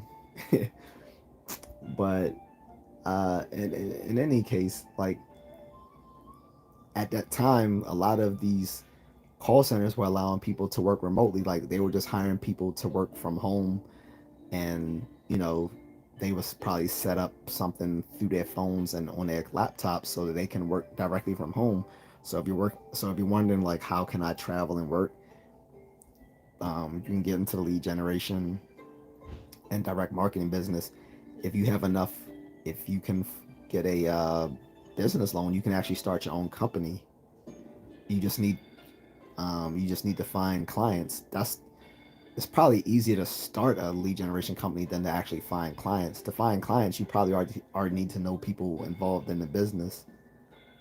But you need to have at least one reliable client that you can send that you can get a contract and send information to them, whether it's you're talking about mortgages and or credit cards, payday lending, whatever. And that's, like I said, that's where lead generation industry crosses with the data brokerage industry. Like all of this intersects in the financial services sector.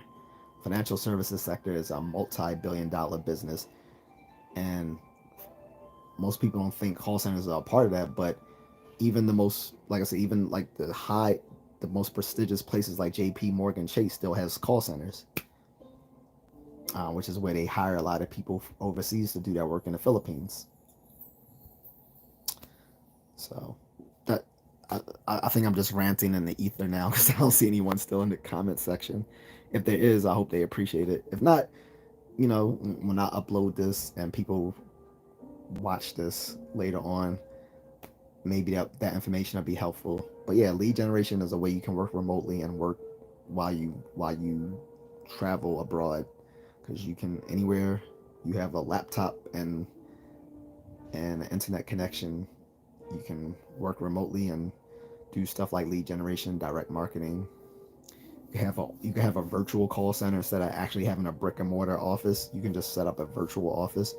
Although having a I would recommend having a brick and mortar office somewhere, whether it's here in the States or abroad, so that there's actually a place of contact for people, and that you can actually have people working physically in that location.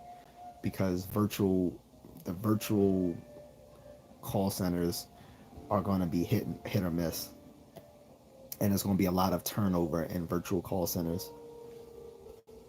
So you can do a virtual call center, because that's what I was doing a few years ago as well. But those those tend not to last very long unless it's attached to a brick and mortar company. So I guess enough of that information, guys. Tomorrow I'll be back with a different topic. If I'm not back later this evening, I don't think I will. Still gonna have some stuff from Mrs. Contrarian come out. She made some videos, but she's kind of shy, so she can't talk loudly on them, and the mic that we bought her isn't working well. So she's still gonna have a congratulatory video for me for hitting my 1,000 subs 4 weeks ago.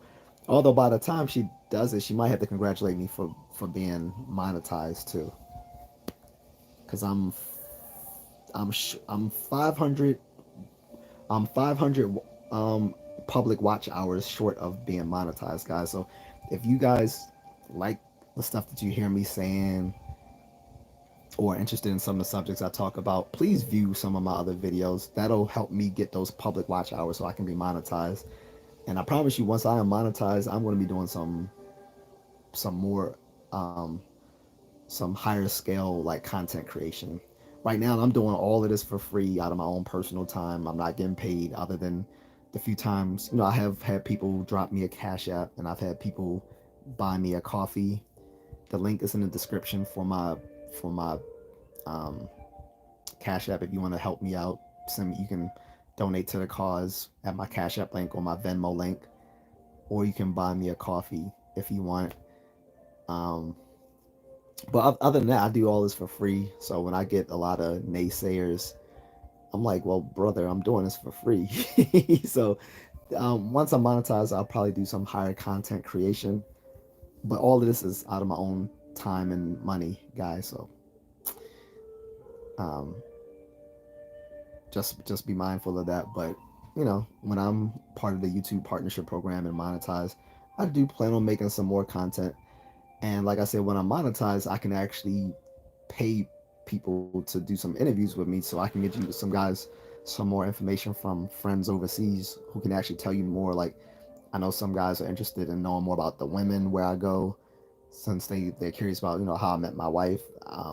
I do want to do some more interviews with some women overseas and stuff like that. Maybe some local entertainers and celebrities overseas as well.